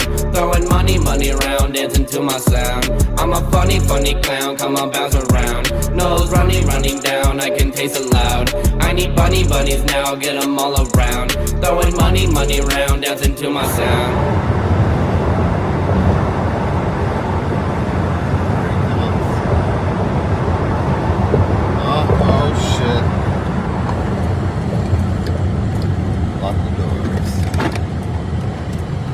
This is going to be interesting. Need something to smile about? Come on. Book today and let us do anything to make you smile. Men, are you struggling to get hard down there? Well, you shouldn't be. Because this problem was fixed, just fixed, over 3 years Hey, I ago. will leave this commercial By on. a small group. That guru, he's slick. Trying to sell those little blue pills for us.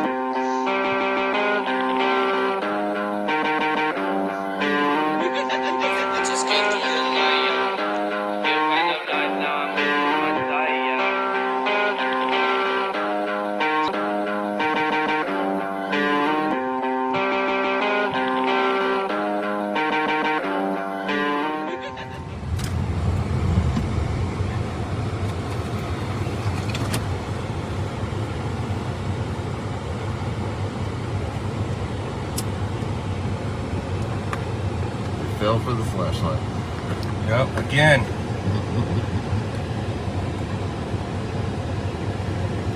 I didn't think they'd actually fall for this. None too bright. Got a cop over, buddy. Yeah? No? Do you need help? Yeah, do you need help? What's that? Do you need help? I'm asking you if you need help. I'm the one asking the questions here. Do you need help? What's your name and your badge number? 1164 is my badge number. What's your name? That's what I'm. What's your name? You pulled the car over. What's your fucking name? Okay. I'm just making sure you're okay. I don't care. I'm asking the questions here. What's your name? I'm asking the questions here. Give me your name. It's your policy. You're a supervisor.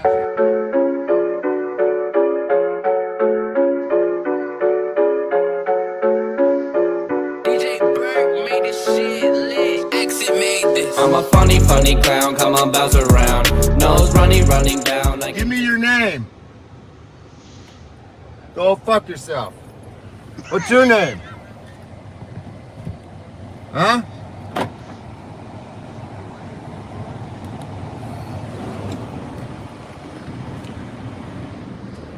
Yep. We're done here. Bye. Move away so you don't get your foot run over. We're done.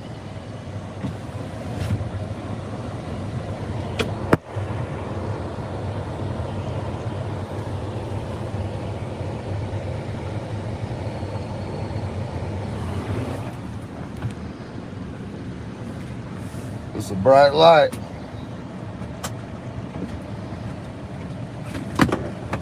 So what'd you pull me over for? You got a legit reason to hold me here?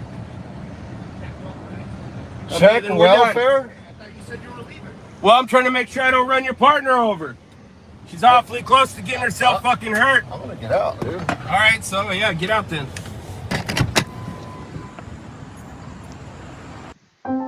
There are certain Oh, moments come in on. life, both tiny and big. What's your name and badge number?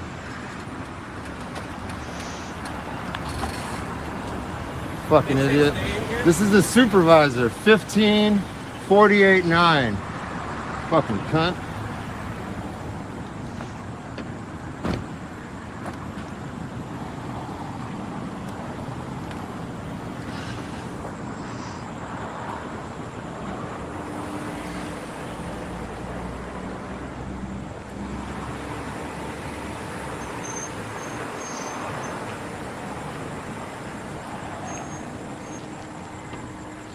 Well, he don't like the fact I got a gun in my car. No, I don't. Beat it! Bye-bye. Beat it! This dude's like, what the fuck? Let me see it. Hold on, I gotta get this for the camera. Here you go. This is what they're tripping on right here. Open the door. Yeah. Damn. That was fun. Stupid cops take the bait again.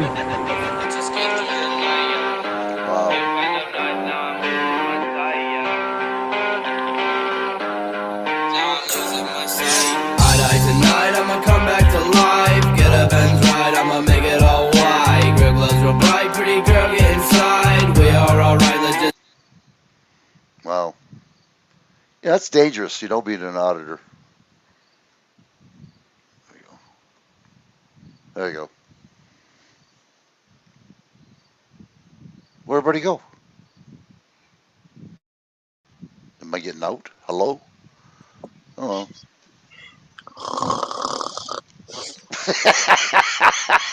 What was it? Blue pills get blue That's the pills first get tea or sensible what? thing you've said.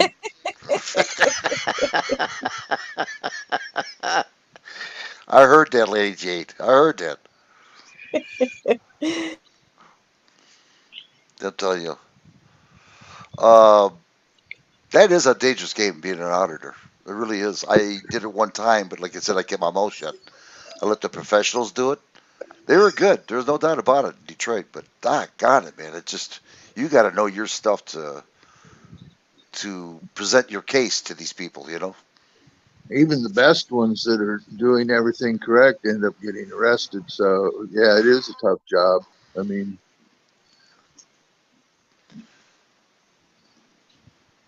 Could get shot too doing it. That's the bad thing, especially with having that AR-15 in there.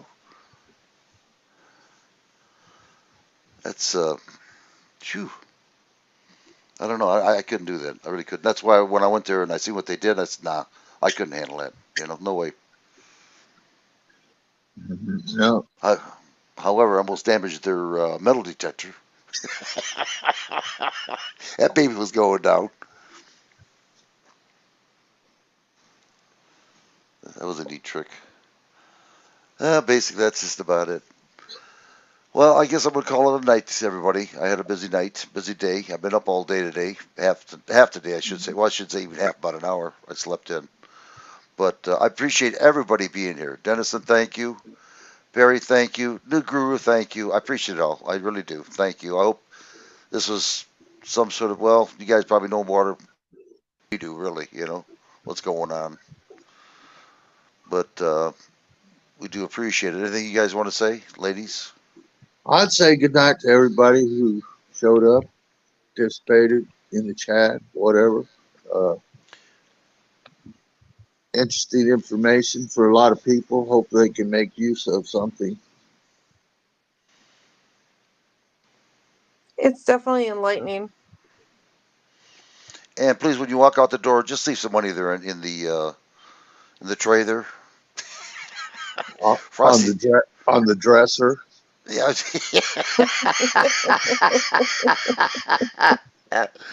Yeah. Let me feel important when you do that. Yeah, really. But everybody, thank you very much. I do. I'm sorry for the mishaps in here. I'm still not used to this Taga. Hey, Guru, you threw a curve on me, that one. You really did. I couldn't figure that one out to save my life. But everybody, thank you very much. I do appreciate it. Good night to y'all, and I'll catch you tomorrow, everybody. Good night, Bill Brown.